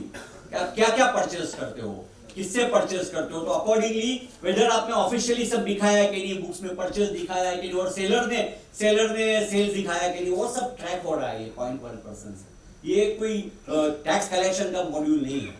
आप देखो TCS अभी इंट्रोड्यूस किया है to track how many foreign trips you are making and spending what foreign exchange. That is the reason they want to tax. TCS पे tax हो ही नहीं सकता है. Where is the question of income? TCS पर आप जो भी खर्चा करते हो आप रिफंड लेते हो, बराबर है. तो वैसा ही सेम वे ये 0.1% is only to track the transactions. So they want to see how much purchases you are making, and if you missed out that purchase in the books, अगर आपने अकाउंट नहीं किया, कैश में purchase किया, कुछ भी किया, तो यहाँ पे एक ट्रैकिंग होता है. Now your tax is to be deducted at a time of payment or credit, whichever is earlier. अभी सैलरीज में आपको मालूम है it is at a time of only payment, वो क्रेडिट का वर्ड नहीं है. जबकि 194 के अंदर generally it is payment or credit, whichever is early. मतलब आपने एडवांस दिया, yes, TDS आ गया. Okay, so you have to deduct TDS at a time of either payment or credit. आपने बिल बुक किया, TDS आ गया. प्रोविजन किया books में 31 मार्च को, वेदर बिल बुक किया कि नहीं किया, प्रोविजन किया, whichever account you credited, suspense account also you credit, TDS applicable. ऐसा नहीं है कि मैंने तो सप्लायर का बिल बुक नहीं किया तो TDS कैसे आएगा, नहीं आएगा, because you made a provision. Books में एंट्री हो गई, debit purchase, credit provision, TDS is applicable. Many companies they do that. क्या होता है, मटेरियल आता है 31 मार्च के पहले, लेकिन बिल आने को, प्रोसेस होने को टाइम लगता है, वो अप्रैल में जून में लोग बुक करते हैं. But March के अंदर, because the material has been received, you are required to make a provision in the books for true and fair. So you make a provision in the books, whatever name they call it, and then subsequently this provision is reversed and the purchase bill is actually booked to the supplier's account. But यहाँ पे जैसा provision book हो गया, आपका TDS is applicable and you will have to deduct tax on 31st March whenever you have made a provision, not wait for the bill to be booked. So because wherever credit, suspend में भी credit किया तो भी आपको TDS काटना है. Now, what is the turnover? I said 10 crore का turnover में क्या क्या आता है? What is the meaning of turnover? turnover will include sales or gross receipts of the business. Suppose आपका rent income है, interest income है, which is not business income, that will be excluded for the purpose of 10 crore. But yes, आपका scrap income है, because that is a business income, that will be considered as a turnover. 44AB के लिए जो turnover गिना जाता है वही लेना चाहिए. 44AB के लिए जो turnover है 2 crore limit or 10 crore limit, same turnover you have to apply. Sales return have to be deducted, trade discounts have to be deducted. GST is not to be included as a part of turnover because it is already clarified in the circular. Okay. Only business income has to be considered. Now, to whom this 194Q applies? It applies to resident suppliers. See, this is very important. मतलब आपने import किया, वो non-resident supplier है. No, not applicable. Unless that non-resident supplier has a P in India. उनका कोई office है, branch है, India में. Yes, then it is applicable. So how do you know this? You are importing. How do you know that person has a branch or P? Take a declaration by either they don't have a P in India. Okay? As such हम लोग वो 195 के लिए declaration लेते ही है P वाला. TRC वगैरह सब लेते हैं. तभी ना गुड्स के लिए भी लेना पड़ेगा जो हम पहले इंपोर्ट ऑफ गुड्स के लिए नहीं लेते थे बिकॉज इंपोर्ट ऑफ गुड्स पे TDS था ही नहीं 195 में भी नहीं था but now because you have to see whether he doesn't have a P in India you have to take a declaration whether he has got any P in India so you should say whether he has got no P then TDS is not applicable. ये public sector government हाँ government departments को अगर आपने purchase किया है government department से कुछ तो TDS applicable नहीं है but suppose if you have bought for any public sector undertaking corporation established by central and state government yes then TDS is applicable इसको exemption नहीं दिया गया है अभी यहाँ पे समझो there are other sections also overlapping and दूसरा section में भी वो tax हो रहा है so then you cannot have double tax you don't have to do TDS twice एक ही बार लेना है 194 suppose for example there is a work contract as I said this is a tax on goods but आपको मालूम है work contract के अंदर mixture होता है खिचड़ी होती है गुड्स भी होता है सर्विस भी होता है तो कौन से इसमें टैक्स करना चाहिए work contract gets tax under 194C because basically it's a service labour so 194C gets tax in sorry the work contract gets tax in 194C उसमें वो TDS वही रहा है तो यहाँ पे TDS वापस नहीं होगा गुड्स उसमें भी गुड्स है इसमें भी गुड्स है पर नॉट अप्लीकेबल अभी में जहाँ पे TCS है वो लिकर मोटर व्हीकल पे TCS हो रहा है वो भी गुड्स है but not applicable 194Q is not applicable and 194Q के लिए कैपिटल और रेवेन्यू नहीं देखना है okay so it is not कि भाई only revenue items are considered as per goods no lot of items are considered as goods I will come to that little later that is issues मैं आऊंगा उसके ऊपर क्या which items are considered as goods also which we never thought about it ये goods बोला जाता है shares of unlisted share is considered as goods अभी आपने कभी सोचा है shares are goods but yes it is covered if you buy समझो private company buys or any entity buys shares of a private limited company it is not listed exemption जो दिया है वो stock market वाले जो shares है उसको exemption दिया गया है जो NSE अपने BSE में जो trade होते हैं उसको exemption दिया गया है because that is not considered as good because that is all transactions on the market, on the stock market. But what you are doing, private transactions between the private companies, then those transactions will get covered. And if you have bought shares of a private limited, unlisted companies, then those shares will attract TDS under 194Q. Of course, the conditions have to be 50 lakhs and above, and your 10 crore and all that conditions are applicable. अगर वो conditions comply होता है तो shares के ऊपर भी TDS है. Electricity also is considered as goods, but वहाँ पे exemption दिया गया है through a circular. So, अच्छा, one more thing, when I will deal with 194R, it will be more specific, but I will share with you now new concept in this circular. पहले वैसा नहीं था. Circular क्या था पहले? CBDT is to issue circular. Now, CBDT is not an elected representative of yours, right? It's a arm of the Ministry of Finance. They are the government bodies, they are bureaucracy and they are issuing circulars. So it has got no force as far as the legal force is concerned. Okay, the law is different. Income Tax Act is passed by the Parliament, so it has got a force. Whereas when you go to circulars, they never had a force. Now they were binding on the department, but not binding on the assessee so long as it is, if it is beneficial to the assessee, yes I can use the benefit. But if it is against me, the department cannot enforce that circular on me. Okay, so that was the principle which was being followed all along. Now they have changed the concept. What they have done, This, and why it was that? Why is very important. Because that CBD circulars were never passed by the parliament. And so long as it is never passed by the parliament, by our representatives, I don't accept this. Who are you to issue circulars? Who are you to decide whatever you want for yourself? For us, you cannot make us binding on us. You can't enforce a law on us. You have no right to enforce law. That was the principle. अभी उन्होंने क्या किया है? Circulars को parliament में पास करवाया है. They have placed the circulars before the parliament. They got it passed. Now, once it is passed in the parliament, it becomes a part of the law. The act. So now it is enforceable. Correct? So now, that is what they have started doing it, because people challenge those circulars and says, no, it is not binding on me, it's not applicable. Supreme Court also, struck down, says, no, circular SSC ke liye binding nahi hai, so long as it is beneficial, it is okay. But if it is not beneficial, you can't enforce. So ये सब से उनका ये सब चला गया, power चला गया. So they have started getting those things approved or passed by the parliament. Now once it is passed by the parliament, you have to comply. There is no choice, because it is act. It is part of the act. Instead of amending the section, it is through circulars. So अभी आपको अगर act पढ़ना है और section पढ़ना है, तो खाली आपको act पढ़ने से नहीं होने वाला है. आपको साथ में सब circulars भी पढ़ने पड़ेंगे. जैसा FEMA में खाली FEMA का act पढ़ोगे कुछ समझेगा नहीं. उसके पीछे वो सब master circulars और सब पढ़ोगे तो आपको समझेगा what is the law of FEMA, regulations वगैरह. Similarly now the income tax is going towards that. So खाली आपको act पढ़ने से नहीं होने वाला है. You will have to read all the other supporting documents also. So this is what they have started doing it. Now another thing very interesting is when you give advance in this case of 194Q, जैसे मैंने बताया पहले कि GST के ऊपर TDS नहीं है. GST के ऊपर TDS नहीं है.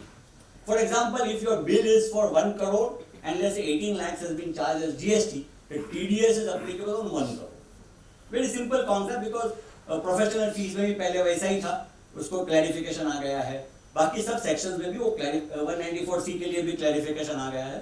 So then it is very clear that you do not deduct tax on the GST or any indirect tax that has been added. So it is very clear.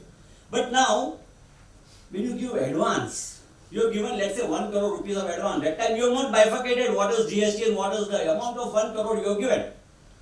TDS किस पे काटने? Should we do 1 by 1.18 and do a netting off? No. Entire 1 crore. Whatever advance you have given, you deduct TDS. Of course, subsequently when the bill comes in, you have to adjust. जैसा कुछ bill आया आपको totally 2 crore का और plus TDS का GST लगाया है, तो 1 crore पे TDS कट गया तो उसपे निकाल लो, बाकी के ऊपर लगाना है. उसमें वो GST भी इंक्लूडेड था, ठीक है, पर आपको अभी प्रिंसिपल अमाउंट से वो 1 crore निकाल देना है और बैलेंस के ऊपर आपको TDS काटना है. मतलब इनिशियली जब आप काटो एडवांस दोगे तब आप GST बाइफिकेशन नहीं करना है, because you don't know what is the GST amount, so you deduct on the entire amount, because that time you have not given any bifurcation, it is the total amount of advance. Now issues relating to 194Q, lot of things I have already discussed while discussing this. Securities and commodities carried out to recognized stock exchange are not liable for 194Q, which I said, all the listed anti-listed shares. And of course IFC, if there is a international finance center में अगर है तो नहीं करना है. Electricity renewable energy certificates, REC certificates जो आते हैं, फिर वो energy saving certificates जो अभी नए issue किए for eco benefits, those things are although considered as goods but exempted from TDS on this. अभी एक और twist डाला है उन्होंने कि suppose supplier का income exempt है, अभी कैसे मालूम पड़ेगा? Who decides whether it is exempt or not exempt? It is so many conditions have to be complied. अगर उसने कोई exemption लिया है, तो exemption के लिए उसको कितने conditions comply करने हैं? How do you know? As a deductor, you will not know. So I mean, here it is a gray area. Either he has to give a declaration or might be getting a income tax 197 certificate saying that he doesn't require a TDS. So this they have not mentioned as to how you are going to ascertain whether he has got exempt income or no. यहाँ पे कहीं पे भी mention नहीं किया, तो ये एक issue बन सकता है, because on what basis you rely on him that it is exempt? Does he give a declaration? You rely on it. Tomorrow if the declaration is false, who is responsible? So all these things are controversial. Today, as of now, there is no solution because it is a new section. So till the time we don't get any judgments or anything on that, we will not know what the courts are taking a view. Now, as I mentioned to you already, first year of incorporation, अगले साल है ही नहीं, तो आपको first year में applicable नहीं होगा, subsequent year से applicable, because 10 करोड़ का limit आपका last year में था ही नहीं. Now, capital revenue I already mentioned that capital goods are also covered as part of the goods. You cannot say it is not. But of course, यहाँ पे immovable property, it is a capital asset, but उसके लिए 194 आई है, so you don't have to consider here. You have to consider under one, because one separate section is applicable. You don't have to apply this particular section. Now imports and local purchases I have already explained to you. Imports पे TDS नहीं है because he is a non-resident supplier unless he has got a P in India. If he has a P in India, then yes, you have to apply tax. 195 के अंदर अगर applicable होगा तो 195 apply होगा, but 194Q will not apply. Now buyer has to make a declaration for the P. In his status, it is a non-resident. Now, there is one equalization levy. I don't know how many of people have dealt with it. Apart from TDS, there is also one equalization levy where there is a non-resident supplier and non-resident buyer. अगर ये आपका जो advertisement होता है अभी now it's all online, digitalized. So अगर जो online Amazon वगैरह जो भी digital platform है, अगर उसके ऊपर अगर आपने कुछ ये किया है अपना advertisements किए हैं, तो उसके ऊपर भी equalization levy है 6%. It is not TDS, but it is equalization levy. That of course is a separate chapter by itself. I am not getting into it. High C transaction. अभी high C transaction also considered as imports, but यहाँ पे high C वाला जो seller है, he might be a resident. He may not be a non-resident because it is a local person who has bought imported goods and selling you on a high seas for the GST purposes. But that TDS is applicable because he is a resident supplier. So imports per se are not exempt. It is the non-resident supplier is exempt. So if the supplier is a resident, then TDS is applicable. Now here there is the payment when this is the only first year implications. July 21 this was introduced. So when the first year 21-22, in that case what happens is when the TDS calculation of 50 lakh rupees, you have to start from April. You can't start from July. But yes, purchases or payments made, anything made prior to 1st of July, no TDS. Okay. But for the purpose of limit calculation of 50 lakhs, you will have to count those turnover. Purchase 50 lakhs का turnover purchase के लिए you will have to count. For example, आपने कोई supplier से 1st April to 31st July or sorry 30th June, you have bought goods worth 30 lakh rupees. And you buy 25 lakh rupees goods after 1st July 21 when the section is applicable. Yes, on that 5 lakh rupees extra, you will have to deduct tax because the limit now will be considered not from 1st of July but from 1st of April, which is 55 lakhs. So 5 lakh के ऊपर आपको TDS काटना है. Are we clear? If you have any questions, please keep asking. I mean, let us be more interactive so that I understand that you will understand. Then wherever there is a, so calculating limit is 50 lakh, that is what I have told you. Purchase returns, TDS has to be adjusted for the subsequent purchases. Suppose आपने goods पे purchase पे tax काट लिया, TDS काट लिया. अभी वो goods return होते हैं. तो उसका जो TDS आपने काटा है, you can adjust against subsequent purchases. But suppose if there is no subsequent purchase, तो क्या होगा? No clarification. TDS में refund is out of question. Now only that supplier might have to claim refund in his return. Because once you have deducted tax, there is no refund provision under the TDS provisions. So you will have to either subsequently adjust against subsequent purchases from the same supplier. But if the supplier has got no other purchases, then he has to claim a refund. Now there is this twist of TCS and TDS. Here what happens is, TCS is basically on the sales, the recovery, collection. It is not deduction. And when TDS is on the payment, when you make the payment or you account the bill, you are deducting TDS, whereas TCS is the collection. This TCS provisions on the goods has come in much prior to this 194.2. It came in October 20 and this came in July 21. So there was a time gap. Okay? So initially 206 was dominating. because it was there on, and 194Q was not there for some period. So here the tax has to be collected by the seller, okay, on whatever receipts he gets from the this. Now here the principle is not credit or invoicing. I mean, invoicing has no relevance here. It is the collection. When you receive the money, you collect the TCS. It's not at the time of booking the invoice. Invoicing, booking, purchase and all that is not relevant. It is on the time of receipt of the money.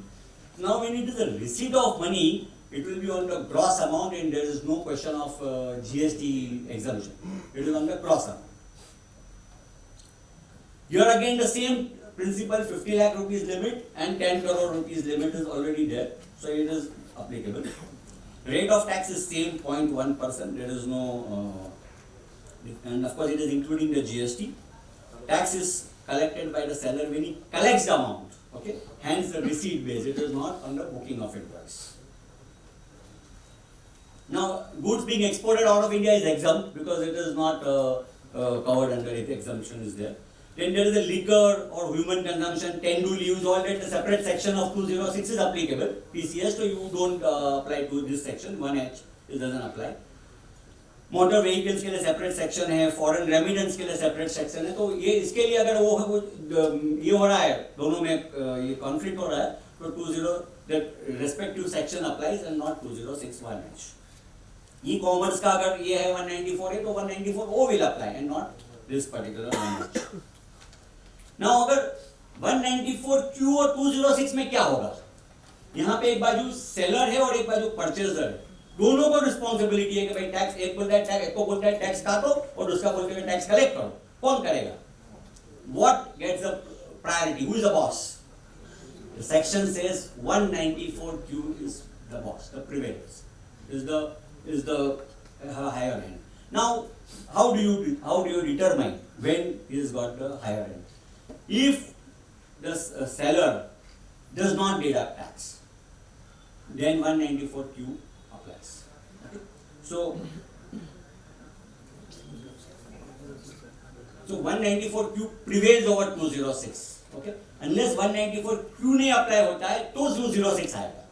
अगर वो जो अपना purchaser है, if he is not required to deduct because of the limits, he doesn't have a 10 crore and above का limit नहीं है, उसका ये नहीं है, तो 50 लाख तो होता ही है, तो ही 206 अप्लाई होगा. तो 50 लाख से ऊपर जा रहा है लेकिन उसका 10 करोड़ के ऊपर सेल्स नहीं है. समझो mister X is a purchaser, so he is buying goods from mister Y. Mister X का जो है आगे का टर्नओवर 10 करोड़ के ऊपर नहीं है, he is not required to deduct tax. Now the person who is selling will then have to collect tax on that, because he might have 10 crore and above, and he will definitely transaction is more than 50 lakhs, so he will collect tax. So यहाँ पे 194Q में अगर tax नहीं काटा तो वो TCS apply होगा. But पहला राइट 194Q वाले का, that is the thing. He has got a priority. दोनों नहीं करेंगे. Now I go to the king of the sections, 194R. It's a new provision which has come in, and it is the most complicated of the entire TDS provisions, I would say. It will take me some time to explain you because it is the most complicated and totally different than what you have been doing so far. आप लोगों ने अभी तक जो TDS का compliance किया वो सब totally हटके है. So थोड़ा समझने को टाइम लगेगा, but please understand it is very important because अभी तक का जो हमने sections देखे ना, समझो आप 194Q देख लो, या तो आप अगर समझो if you see 194C और 194J, आपको एक अकाउंट देखना है और एक अकाउंट में से आपको डिटेल मिलती है. समझो परचेज में से सब मिल जाएगा, आपको प्रोफेशनल फीस में से सब मिल जाएगा, कॉन्ट्रैक्ट पेमेंट में से सब मिल जाएगा, लेबर है लेबर पेमेंट्स में से मिल जाएगा, रेंट हो तो रेंट में से मिल जाएगा. यहाँ पे 194 is spread over all over your P&L account. It is not localized to one account, so you will have to see each and every account. और दूसरा यहाँ पे ऐसा है कि आप पेमेंट किसी और को कर रहे हो और TDS और किसी में से काट रहे हो. अभी तक का जो सेक्शंस थे उसमें क्या था कि आप अगर पेमेंट कोई प्रोफेशनल को कर रहे हो उसमें से आप टैक्स काट रहे हो, या कॉन्ट्रैक्टर को पेमेंट कर रहे हो उसमें से टैक्स काट रहे हो, परचेज कर रहे हो सप्लायर में से टैक्स काट रहे हो. यहाँ पे totally different point.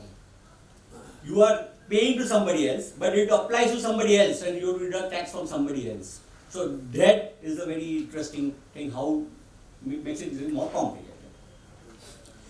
A very complicated section spread over the entire accounts, and it is complications compounded. Well, before I go into this section, let me share with you that this section has been basically introduced for those medical reps. जो doctors वगैरह को जो pharma companies gift देती है, वो जो देती है, उसको कवर करने के लिए सेक्शन लाया गया है. But when they bring it for, they cannot say only for doctors or only for this. They can't say that. It is then localized, no? And they will start, they will go on strike. कि हम लोग कभी से कल से medical में नहीं जाएंगे. आप लोगों को कहीं दिक्कत हो जाएगी. तो अभी क्या करना है? So they have made it general. But basically the principle is that it was meant for them. Now it is providing any benefit or perks in cash or in kind to a resident. Such benefit or perks is arising from the business or profession. That is very important. If it is only out of business or profession, then only this section applies. If it is out of any other thing, then it doesn't apply. I will give you examples on how it works. And this TDS is deductible under 194R. It is effective from 1st of July 22 and 22-23. That means the first year has already passed. So we have already implemented in the last year itself. Now the rate of tax is very high, 10%. Value of aggregate of value of such benefit or perks. Now here there is no option of getting lower deduction. Even if you have no taxable and you say that no, I am not liable for tax, but still, I mean, can I avoid tax? No. You have to get, a TDS has to be applied. If no PAN, of course the 206AA applies, and even non-filer के लिए भी applicable है, double rate. All that is applicable. 206AA you all know 20%. I'm sure you all must be taking care. PAN number नहीं है तो 20% काटना है.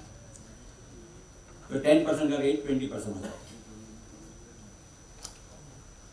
Now threshold limit is 20,000 per person.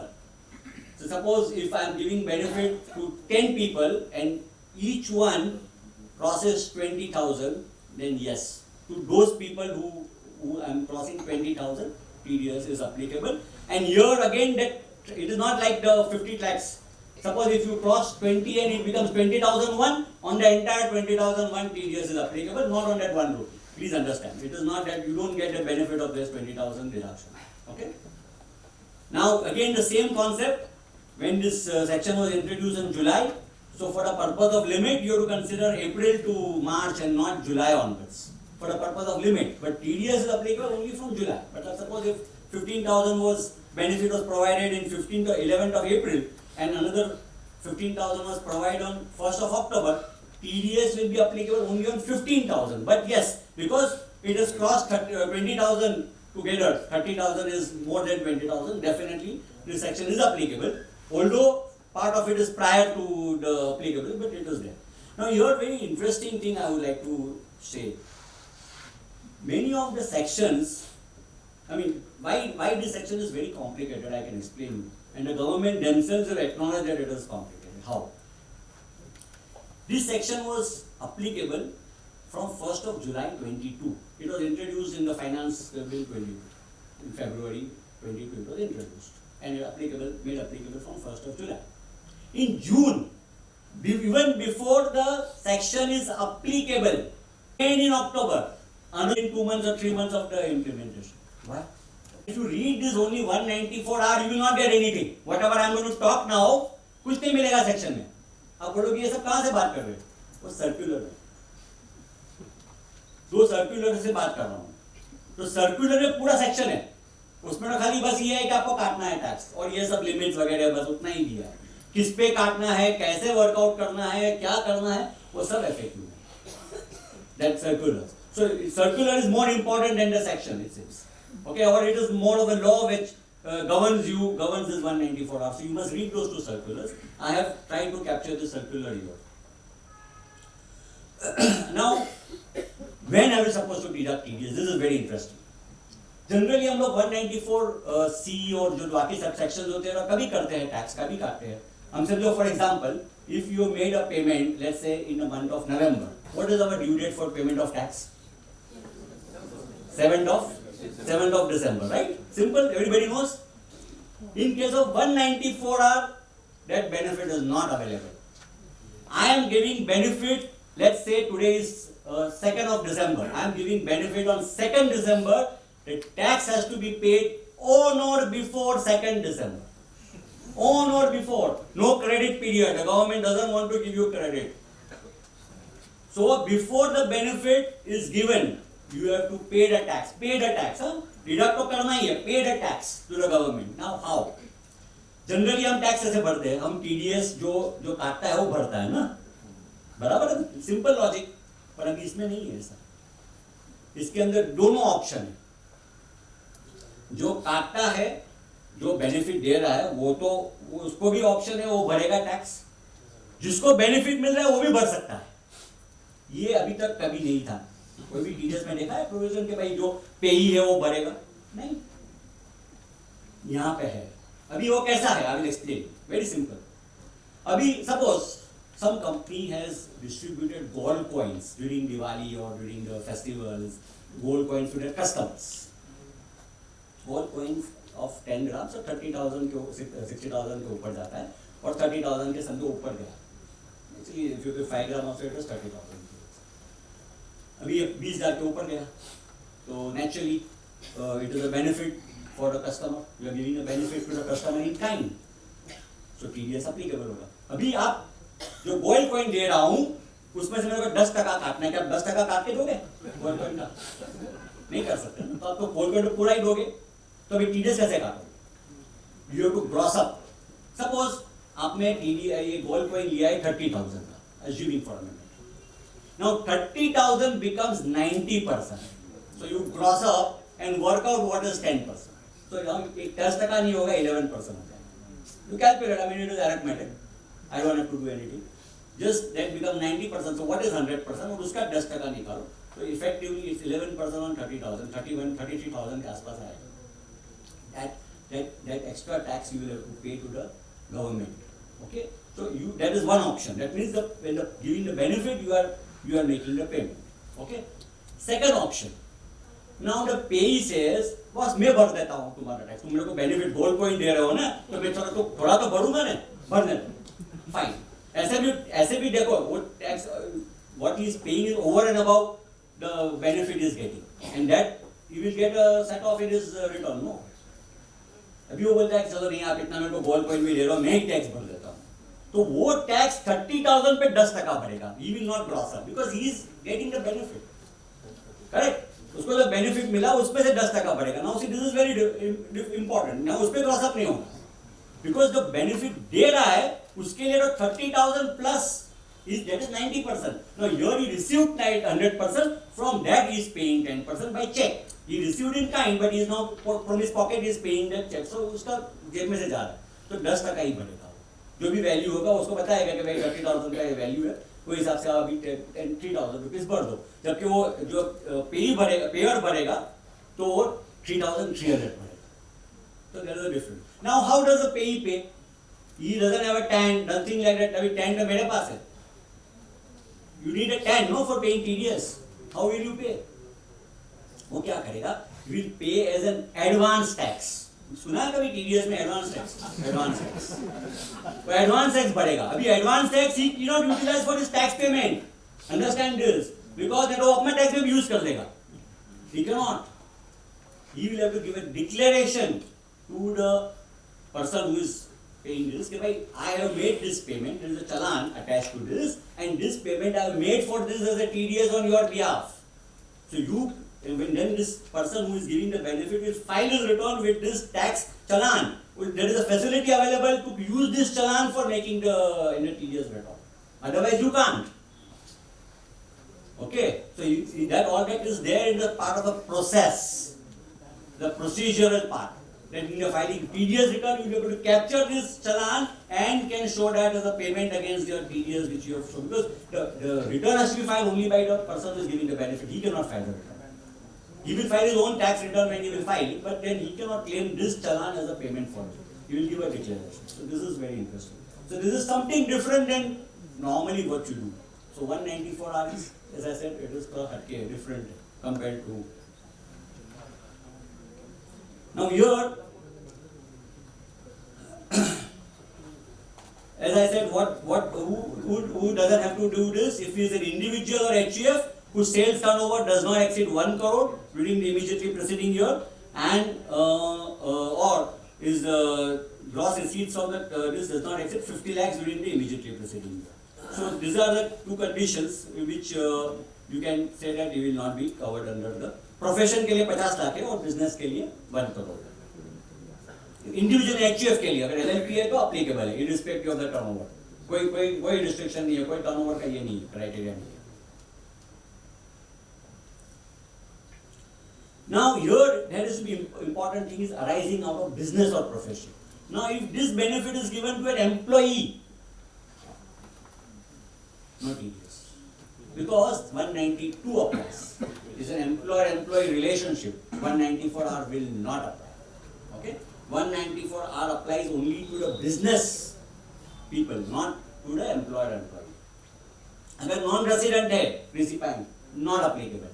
The recipient should be, the benefit whom you are giving should be the resident and not non-resident. The person who is providing the benefit can be non-resident, that is allowed. He has to deduct tax. But if the recipient should not be a non-resident, if recipient is a non-resident, 194R does not apply. Okay.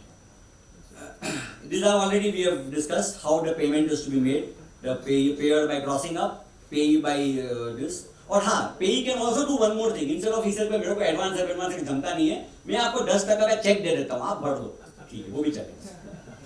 That also is okay. So he gives you a gold coin and that fellow gives you 10% of check, TDS ka. Okay, so that also is applicable. So this is the same in the format which I explained. It is in that this PPT will be available to you from the. I'll give it to Pune branch and it can circulate to you. Sir. Yes. So can you go back? Yeah. One more, sir. Yeah. So what was the last point? Yeah, who is customer? Suppose if he is not engaged in the business or profession, then this doesn't apply. Can you give an example? Suppose you are giving some benefit to a person who is not a business person. Suppose I see basically what is it? This is for marketing. Like for example, you have a dealer who is dealing in your goods. Then yes, this TDS is applicable. But if he is not dealing into any goods, he is only a pure customer, and you are just giving him some benefit, then this does not apply because he is not engaged in the business.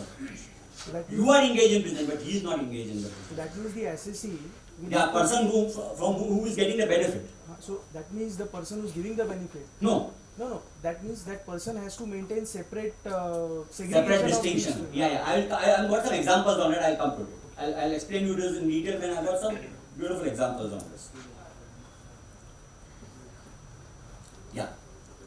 Now, why this? I can see my weakness here. I don't know how to do it. Why? You know, I'll give you why. कहाँ से आया मेरा दिमाग में? You all have heard about Newton, right? The gravity, the law of gravity. Today we talk about this. We only come to know only one person, that is Newton.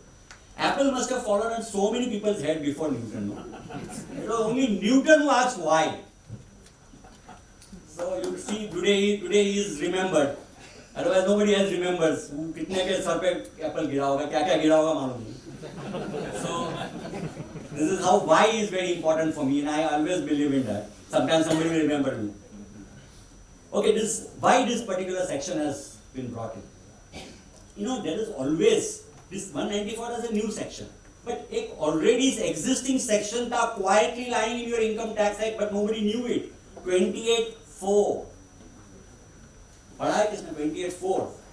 It is a tax on value of benefits received by a businessman. Suppose I am a professional, I receive some benefit from my client in kind. I receive fees in check. Yes, it is taxable. But if I receive a fee in kind, in some form of benefit, that also is taxable. But how many people have offered that income?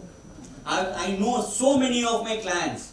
They have been they do a lot of business for steel vendors and suppliers and all this kind of thing. And then when they achieve some good turnover, they are sent on a foreign trip. They are given gold coins. वो चुपचाप pocket कर देते घूम करके आ जाते हैं. All that is taxable under 28(4). But how many of them have offered that income? Because वो कहीं बैंक से में रिफ्लेक्ट होता नहीं है. There is no check. तो इनकम टैक्स ऑफिसर को बेचारे को मालूम नहीं पड़ता है कि भाई आपने घूम के आए हो, आपको गोल्ड कॉइन मिला है. हाँ, वो कहीं रेड बेट पड़ जाता है और गोल्ड कॉइन मिलता है, पूछते हैं कहाँ से मिला. वो अलग बात है. But वो तो very rare situation. But this is what section is there in the act. This is long. It is not today.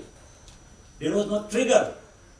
This 194R is the track and trigger. As I said, no income tax में trigger होता है, track होता है. ये track करेगा. अभी आपको TDS कटा, मतलब naturally आपका AIS में आने वाला है, 26 AS में आने वाला है. तो income tax officer को मालूम पड़ गया कि हाँ कुछ benefit मिला. समझा? So this is the reason why this section is introduced. So it is tracking you. As I said, it is tracking you. Now that income will have to be offered. आपको जो benefit मिला, आपको जो gold coin मिला, आपको जो foreign trip मिला, वो सब मैं आता हूँ उसके ऊपर. फॉरेन ट्रिप वगैरह में क्या क्या सेक्शंस है, I am coming to that. I have to move little fast because I have got lot of other sections to cover.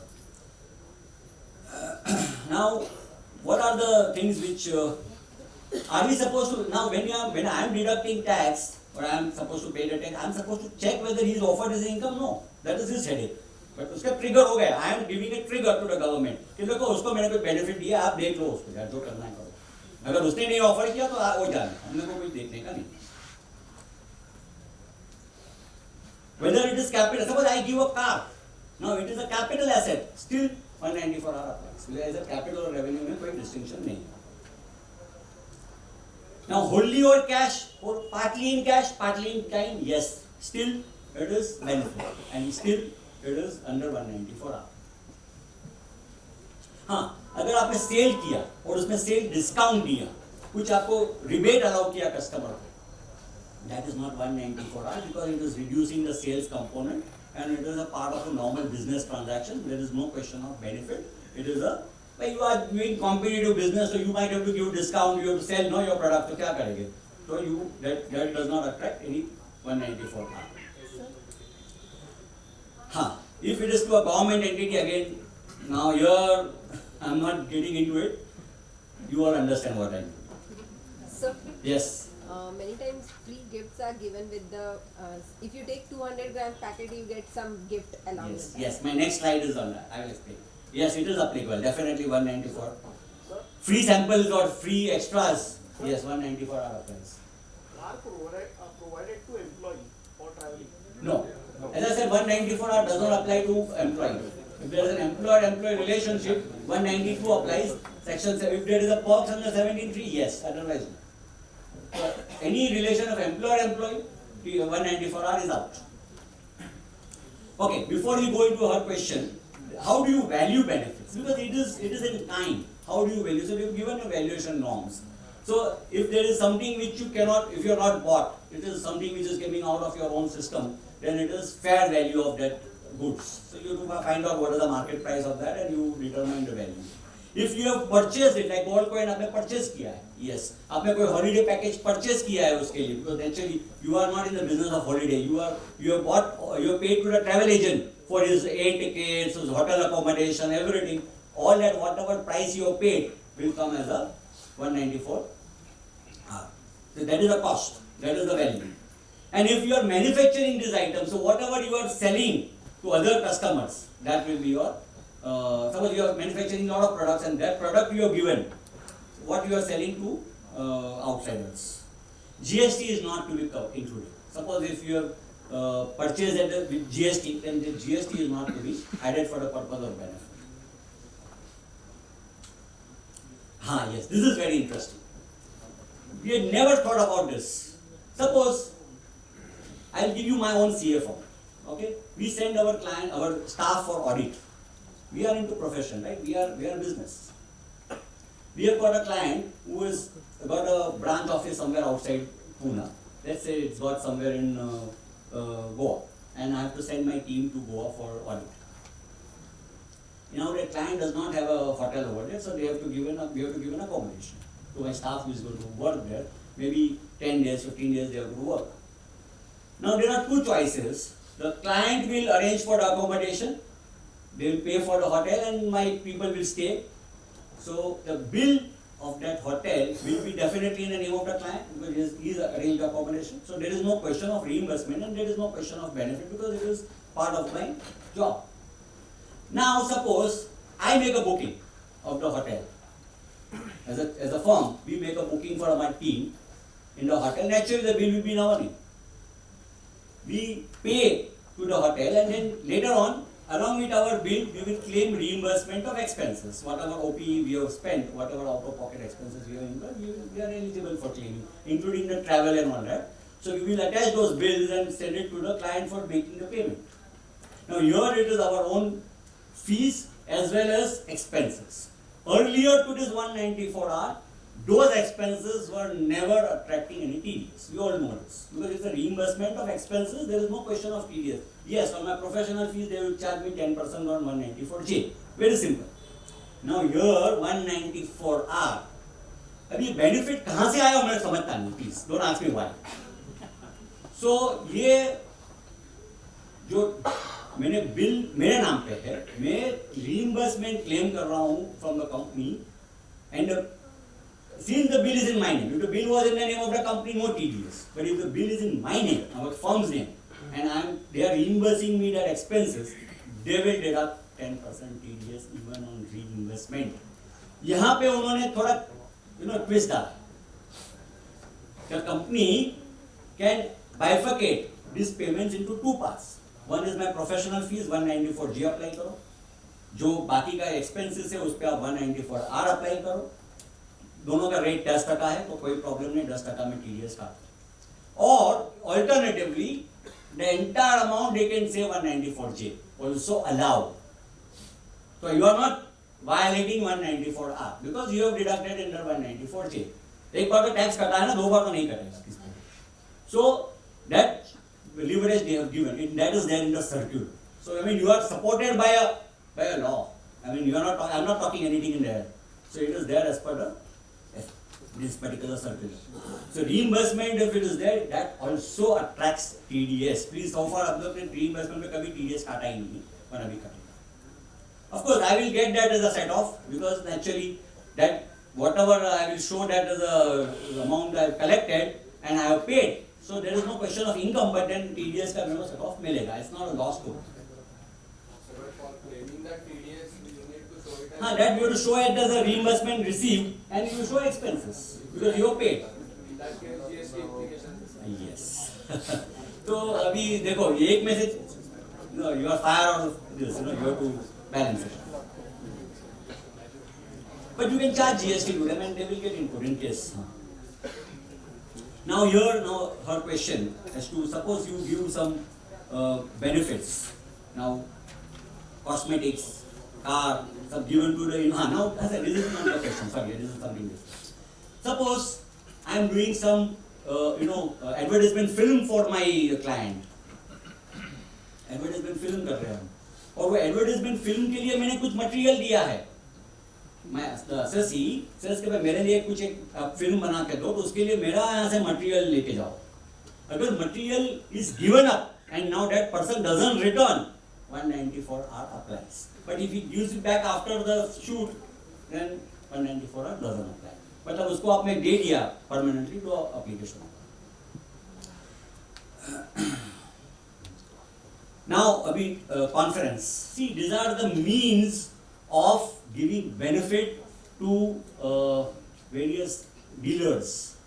So many big companies are there who want to influence their incentivize their dealers by giving some schemes.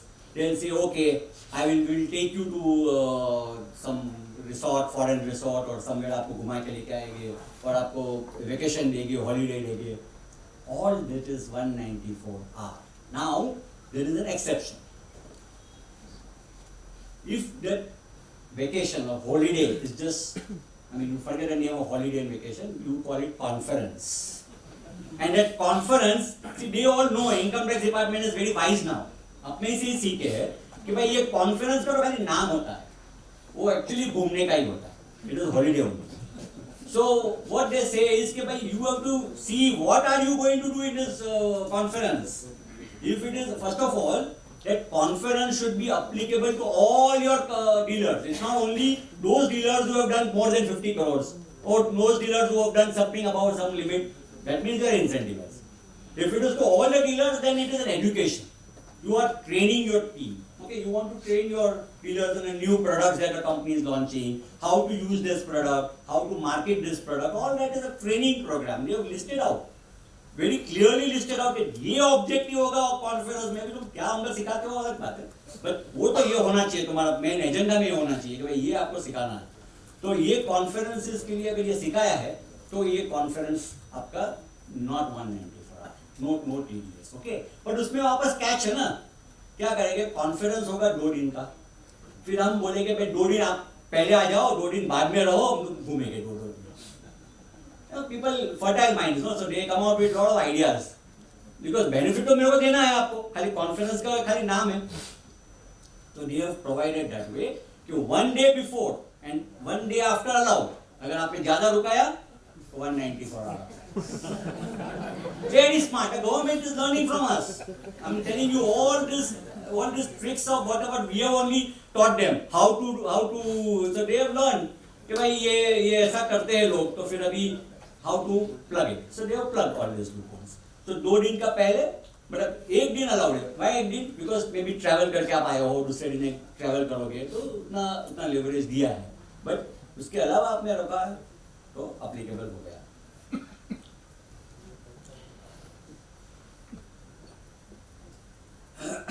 Now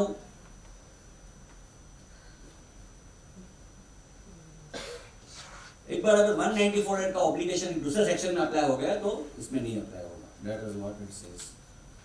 195 जहां पे apply होता है non resident में, तो उधर अपना को DTA वगैरह में जाना है. It is not applicable your 195 में जाना है. Now discounts, cash discounts and rebates are not considered as a 194R, but when a person gives free samples, person gives incentives other than discount and rebate in the form of anything like car, TV, computers, gold coin, mobile phone, madam का query था. So that all that is definitely 194R. Suppose trip ये दिया है, तो somebody says कि okay you buy this much goods, we will give you a trip free. Covered, 194R applies. Free samples, yes, TDS is applicable. 194 is applicable. Supplying free goods under promotion, buy one vote, yes, it is also applicable. Sponsored trip to Singapore for its employees? No, because that is 192 and it is 17(3) में apply होता है, तो yes, otherwise no.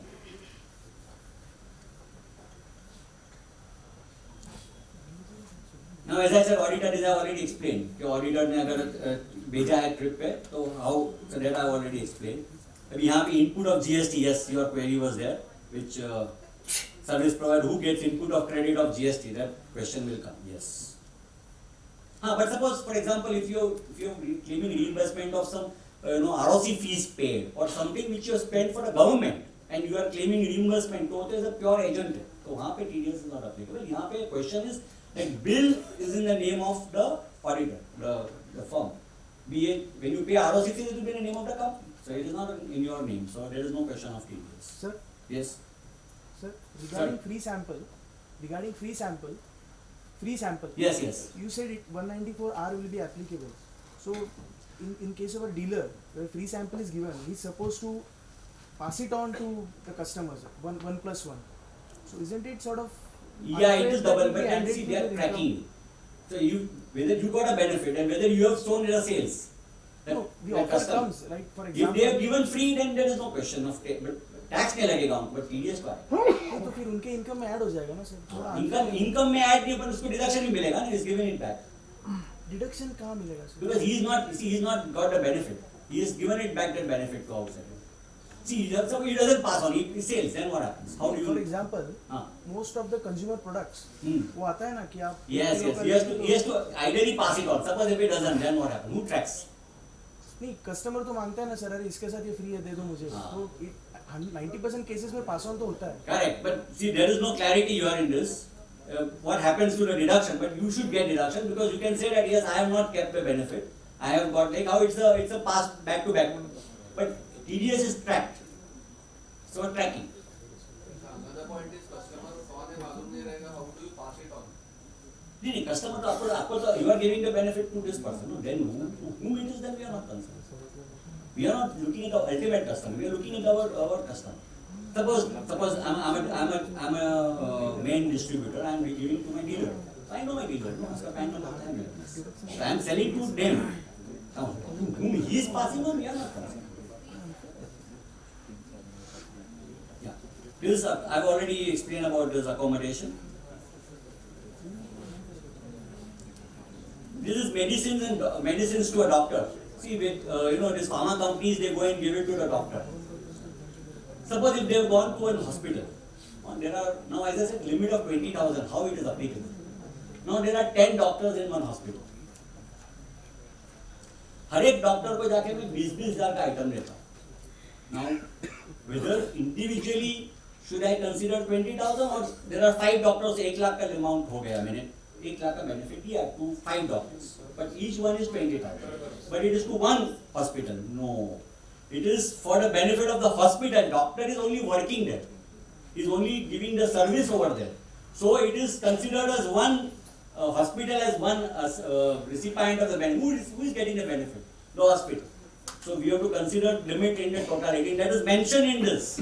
It is not, मैं अपना नहीं बोल रहा हूँ, ये इसमें लिखा हुआ है in this circular. You have to consider aggregate, not individual. Although individually it is below the limit or up to the limit, but it is still you have to consider totality. You don't have to consider individually. हाँ, अगर एक practicing doctor है individual and you are going and giving it to him dispensary, and if it is 20,000, then yes, no, not applicable. But when you go to a hospital and there are 5 doctors, applicable. अभी उसमें भी कुछ एक different twist है. Suppose some doctors are employees of the hospital and some are visiting consultants. They are बाहर से आते हैं और consulting वो OPD में आते हैं. अभी मैंने 5 को दिया, इसमें से 3 employee और 2 consultant. अभी as far as I am concerned, for me, hospital is the business for me. I want to give it to the hospital, so I give those 5 people who are there in the hospital who are going to promote my product. I am not interested in individually whether they are employee or not. They are employee of the hospital, not my employee. So 195(4) applies. That is one. Now for the hospital, they have received this benefit. Now they have passed on this benefit effectively to those doctors. तो अगर उसको consultant के वाले को benefit दिया तो उसको वापस वो कंसल्टेंट नहीं जाएगा और उसका वो 192 में तो 192 में applicable. Okay, so this is how the indirectly travel. या So I have a question because I want to understand how can you consider medicine as a benefit of perquisite, because the benefit of perquisite is in a nature that the person consumes it, uses it, enjoys it, but medicine is something which will be passed on to the patient ultimately. No, it is not. I agree with you. I 100% logically what you say is right, but it is not the way the income tax looks at it. Income tax क्या बोलता है कि भाई pharma company क्यों वो doctor को free samples देता है कि भाई मेरा ब्रांड है, बराबर है. See, I'll tell you, I'll give you a simple example. I am not a doctor, but I know a little bit of medicine because I eat medicines. So if you see, if you want to take any pressure medicine, amoxicillin और जो pressure की medicine होती है, वो इसके जो specifications जो होते हैं, ingredients, okay, but you will have different names and brands, right? Cipla का होता है, कोई दूसरा कंपनी का होता है, अलग-अलग ब्रांड होता है. अगर आप कहीं जाओगे ना, कोई इसके बाद आप लेके जाओगे प्रिस्क्रिप्शन, उसमें उसका कोई ब्रांड दिया होगा, ना सब नाम दिया होगा. वो फार्मेसी बोलेगा वही नहीं है, ये ब्रांड नहीं है मेरे पास, वही सिमिलर इसका मेरे पास दूसरा ब्रांड का है, मैं दे दूं.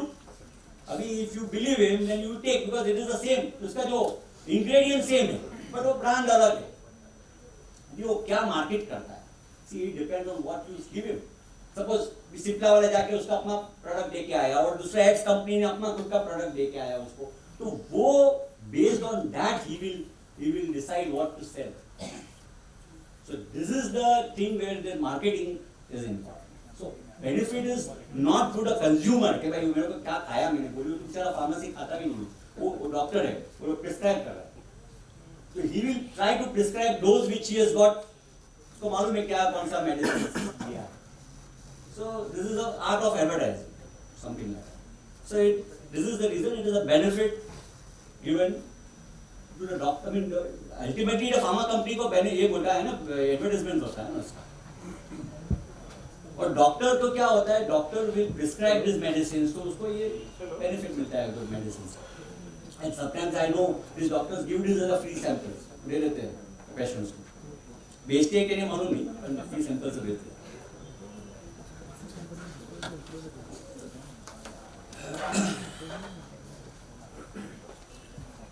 यहाँ पे मैंने जो आपको बताया वो एम्प्लॉय वाला कि yes, the TDS has to be deducted in the hands of the hospital. So your PAN number will be of the hospital. Don't ask the doctors the PAN number. Suppose अभी 5 doctor को मैंने बताया, उसका PAN number मत मांगो, hospital का PAN number डालना है. जो आप TDS का रिटर्न फाइल करोगे, because the benefit is to the hospital. Now it is on the hospital now how to pass on that benefit, that they will decide. See, if it is a consultant instead of an employee, तो उसको 194 are वो करेगा वापस. Hospital will do it on the doctor, that will do it internally. So वो second stream. The hotel is received, I mean the hospital received some benefit, they have passed it on to the doctor. It's like that. You gave directly to the doctor, but it is indirectly to the hospital. So वो hospital वाला अपना 194 are करेगा.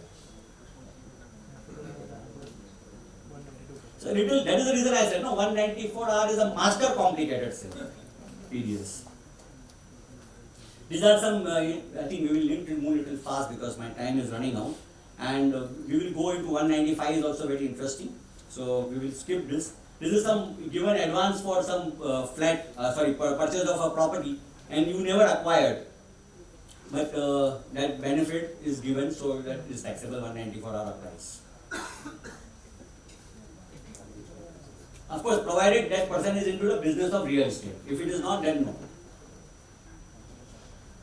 Now, as I said, what are the I mean, suppose you do a conference, new product being launched, discussion as to how the product is better than others, obtaining orders from dealers and customers, teaching sales techniques to dealers and customers, addressing queries of the dealers and customers, reconciliation of accounts with dealers and customers. Only if these things are being discussed in that conference, then only you can say that 194 R doesn't apply. I am not here to give any benefit to the people, but I am here to train people or educate them. Only if these 6 things are there. If it is not, इसके अलावा कुछ आप discuss किया, तो it is 194 R. So it is very specific. So your agenda should be very clear. इसके बाद आप क्या घूमोगे, क्या करोगे, that is not to be considered. Sponsors leisure tip. See, when you sponsor with a family, definitely 194 R applies. Because family का क्या जरूरत है? भाई training देना है तो आपको इसको दो ना. Why do you need to carry along family along with you? So it very clearly tantamounts to a benefit. One day before I told you is allowed. Suppose मैंने कोई किसी को गाड़ी दिया, car as a benefit. Now that person has received that benefit, definitely it will be taxable in his hands. Okay, and the value, fair value, जो भी उसका cost होगा उसको tax लगेगा, because मेरा in my 26 years, I mean my 26 years, it will be shown the value and the 10% TDS दिखेगा. ये value के ऊपर मैं depreciation ले सकता हूँ, because it becomes my car now, and I have because it is taxed automatically, my income is there, so naturally it becomes my asset, and it is my asset, so I can claim depreciation. Because since I have received this free, it is not free because I have been taxed. So on that, whatever is the value, I can claim depreciation. It is a sort of an income received in kind.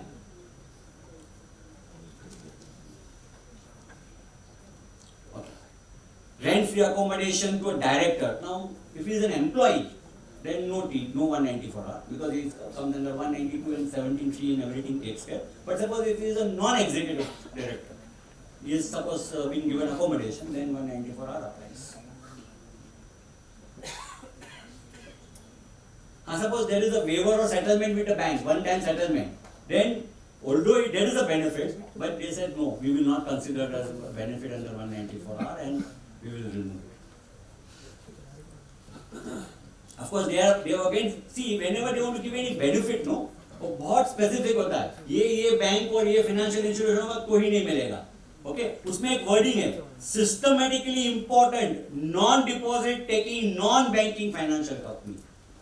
पहले तो समझना पड़ेगा क्या है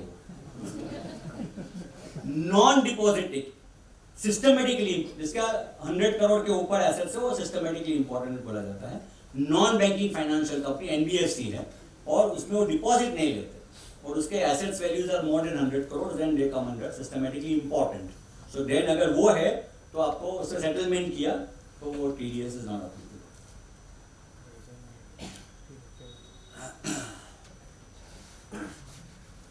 I think I will move a little fast on this because bonus shares and rights issue. Bonus shares, they said no, it is not applicable. So they, with the circular they have said it is not applicable because you don't really get any benefit in bonus shares. You are already owner of that. For example, I'll give you an example. Why? Mera favorite question, why? Suppose there is a net worth of the company is let's say 20 crore. Uska capital is 1 crore. So 19 crore is reserves. You are the owner of let's say 50% of the shares. तो आपका 10 करोड़ का तो आपका खुद का capital, खुद का value है ना। अभी ये 10 करोड़ जो 19 करोड़ है उसमें से आप अगर बोनस शेयर इशू करके ऊपर लेके जाते हो तो क्या फर्क पड़ता है? वैल्यू तो उतना ही रहा ना, क्या एडिशनल वैल्यू हो गया? कोई एडिशनल वैल्यू नहीं होता। तो इसके लिए there is no benefit. It is just a classification into reserves to capital. क्या फर्क पड़ता है? Ultimately the value is same. I have not gained anything from this from bonus. I have not gained anything. Abhi there is a debatable issue. A loan given by a sister concern free of interest, whether it is a benefit. Now there is no answer. Business connection is important. If there is a business connection, yes, 194 should apply. But abhi tak koi clarity nahi hai. We expect some clarity on this from the CBDT, as they have clarified in so many things. Because if you plainly reading 194 hours, उसमें से कुछ answer नहीं मिलता है.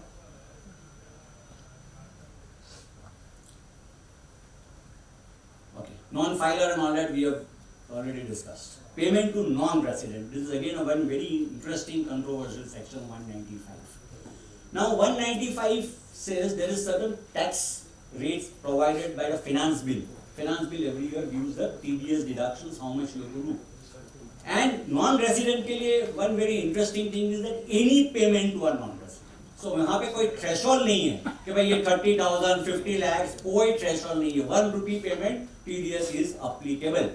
Because वहाँ पे उन्होंने said कि any money going out of the country, again why? Has to be tax paid. No money can go out of the country. Of course, except for the purchase of goods, imports, there they have given relaxation. But for anything else, they said any money going out of the country has to be tax paid. Even when you are remitting money outside India in LRS scheme or 1 million non-resident scheme, there is a certificate that it is all tax paid. Government ने tax collect किया तो आप भेज सकते हो, तो नहीं भेज सकते.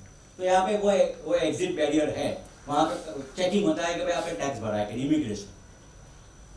Now, see. You are looking at international market. Suppose you are availing some services from a US consultant or a Singapore consultant for a minute. You have appointed, suppose you have got a project in India and you have appointed a consultant in Singapore or you have appointed a consultant in US. Correct? Now, they are going to make a design for your SSE, and they are going to make a design for the buildings. Now, US and Singapore has a DTA. You know what is DTA? Double Tax Avoidance Agreement. India has DTA with several countries. Now, why this DTA is made? For various reasons, for exchange of information, for tax, for avoidance of double tax. Mainly the objective is to avoid double tax, because when that Singapore architect or designer is making a design, he is also liable to be taxed in Singapore because he is a resident of that country. And now you are in India, you are also deducting tax because you say that this income is arising and accruing in India because it has been consumed in India. So that whatever drawing is going to make is going to be used in India, no. So ये जो income है, it is consumed in India. So you would say कि no, ये तो India government बोलता है कि ये में हमारा भी income है. Singapore वाला बोलता है he is a resident, so he is taxable in Singapore also. तो क्या double tax पड़ेगा? No. no double tax. Okay? So double tax avoidance agreement, what they do is the government has done a tax sharing. भाई थोड़ा तुम ले लो, थोड़ा मैं लेता हूँ, दोनों बांट के ले लो. तो अभी how they have done this? For each and every item they have specified. अभी उसमें if you see the DTA, then there are various heads on the any immovable property. Immovable property का एक definition यही है कि जहाँ property है वहाँ पे tax. अगर US में property और तो मैं बेचा तो उधर का tax, इंडिया में नहीं लगेगा. India will not tax. अगर भले I am sitting in India and it will be taxed in US. Singapore का है तो सिंगापुर में. Then there is a professional fees, technical fees. Then there is a dependent service. Dependent service is this. Then there is a independent services in terms of something employment है. तो employment के लिए कैसे tax होगा? फिर अभी आपका capital gains होगा तो उस पे कैसे tax होगा? All that has been defined. Royalties पे कैसे tax होगा? Business income पे कैसे tax होगा? Technical services पे कैसे tax होगा? These are all defined in DTA. All this specifically defined. किसको बोलते हैं? Business income का क्या concept है कि PE होना चाहिए. That person should have a PE in India. If there is no PE in India, it is taxable in that country, not in this country. Suppose, for example, somebody is rendering some business of, समझो कोई marketing business किया. It is not technical. It is marketing. It is general. From let's say Dubai, he has done some sales for you in UAE में आपका कोई project है. He has found some customers in UAE for your project. The services are rendered outside India. Although consumed in India because laptop पे India का बिका. But he has found customers of UAE and he has given you revenue and you are paying him commission. ये business income हो गया, and unless that person has a PE in India, has an office in India, you cannot tax it in India, no TDS. Now I was talking about an architect. This is very interesting. In US and Singapore DTA, there is one very nice clause which is called make available. And this make available is a very controversial. But let me explain you how and make it simplified. What is the meaning of make available? Make available, अभी मैं आपको ये सब समझा रहा हूँ. ये सब dear vendors, I am explaining you this particular section, this TDS provisions. Now, tomorrow when you go to your office and you can start implementing, you don't need me, right? You can apply 194R, you can apply 194Q. I mean, you already knew, but just refreshed. And I was able to guide you as to how to do 194R and 194Q. Now again, you need not need me to explain you 194R. Correct? This is what, so I have imparted whatever knowledge I have to you and it is make available to you. अभी architect एक drawing बना के देता है. आपने drawing use किया इधर. Tomorrow is another project. Can you make a drawing? No, you have to go to that architect. मैं अभी दूसरा project है, please मेरे को drawing बना के दो. So he has not given the make available technology of making the drawing. So there is a difference. He has made a drawing for you and given you. He has not taught you how to make the drawing. So that make available is not there. Since make available is not there, the services are rendered in Singapore or US and not in India and no TDS. So this is very interesting. It's a very thin line, make available. So you have to prove that yes, there is no make available technology. Something which he has given you and you can do it yourself. You don't need him. It is make available. That means now you can do it yourself. So that TDS लगेगा 10% जो भी rate होगा. But if it is not make available, then the services are rendered outside India and no tax. Indian government cannot tax that income. Clear? Now let me explain you one more aspect on this. What the DTA says. What is the income tax act says? You have to apply. There are some rates given in the Finance Act. Whatever the TDS rates are, I've got those chart for this. Whatever the rates are applicable, and there is a TTA में कुछ rates apply किया. Generally, Income Tax Act में एक ही principle follow होता है. If there is any benefit to be given, it is always lower of something. आपने देखा होगा HRA का benefit है, सब में lower होता है. ये सब compute करो, उसमें जो low होगा वो benefit मिलेगा. अगर कहीं पे charge करना है higher of something, right? 206AA, higher of 20, whatever the rate, right? This is the principle which the government works on. This is the only exception. In the section 90, it says, whichever is beneficial to the assessee. Suppose आपका income tax का rate है 40%, and if here the rate is 20%, apply 20% and not 40%. Or if it is 0% under DTA, apply 0% and not the rate which is specified under the income tax act. So this is the only section which is going reverse to that policy. So we are lucky. Okay. So we get this benefit. Now how do you do this 195 payment? You have to have a 15 CA, 15 CB. 15 CA is to be filed by the assessee. It has to be uploaded online. And there are conditions. 5 crore ke niche hai to some part of the form is not to be filled up. If it is above 5 crore, all the forms are to be filled up. You can even get a 197 certificate for lower deductions. And for 15 CB is by an auditor certifying that what is the tax rate applicable. So not auditor, but any chartered accountant can certify what is the rate applicable. You have to see all this DTA, you have to see the Income Tax Act and apply your mind whether what tax has to be applicable, make available hai ke nahi, ye sab dekhna hai, where the services are rendered and how it fits into the gamut of this double DTA. And then based on that he will certify 195. I'll just take 2 minutes more. So these are the criteria of 15 say 15 CB. These are the rates which have been prescribed under the Income Tax Act. Even capital gains. Suppose if there is a if अगर कोई resident अगर non-resident के साथ कुछ sale का deal property का deal कर रहा है, तो if non-resident is buying a property, non-resident is selling the property to a resident, then there is a TDS applicable, not at 1%. This is very important. 1% is only for resident to resident. But if it is a non-resident selling, then you have to apply 20% if it is long term and 30% if it is short term, and unless and on the sale value, not on the capital gain, because who computes capital gain? How do you rely? Suppose if we work out the capital gain and give it to you, no. Earlier CA certificate was accepted, now the department says no. You have to go to the income tax officer 197 and get a certificate. Now here again you have to see whether a non-resident is, the PAN is assigned to international tax. If it is not, first you have to get it transferred and then only apply for lower deduction. Now penalties and prosecution. Now here it is very important, this penalty. Suppose आपको 7th of December का time मिलता है, November में जो भी आपका tax आपने काटा है, 7 December को आपने 8 December को, suppose आपने 7 November को tax काटा है, और आपका due date है 7 December. You missed the due date by 1 day. 8 December को आपने payment दिया. For some reason miss हो गया, गलती हो गया. 8 को याद आ गया, 8 को payment दिया. Your default is not 1 day. Interest is for 2 months.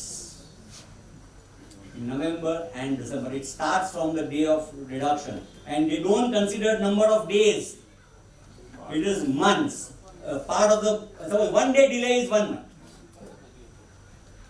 So if the deduction was on 30th of November and you pay on 8th of November, you pay 2 months interest. This is the benefit you get for rendering this service. Penalty for late filing of return is 200 rupees per day. That whatever returns 24Q, 26Q and what you file. Penalty for not furnishing 16A. You have to print out the 16A and give it to your person whom you have deducted tax. And if you have not done that, then it is 100 rupees per day. Now this is very interesting. This is the penalty prosecution.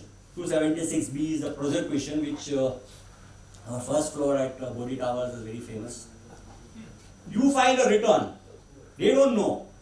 You file your TDS return, that gets captured, and from that they compute, the computer computes and issues notice. What is the criteria? There is an internal circular. This says, internal it is public only, everybody knows, you can get a circular from the internet.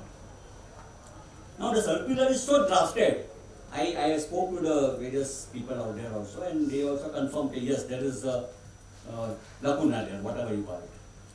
That if your amount is, the amount of TDS which is default is below 25 lakhs and the delay is below 60 days, then they don't normally issue prosecution notice. Now here, both these conditions have to be complied.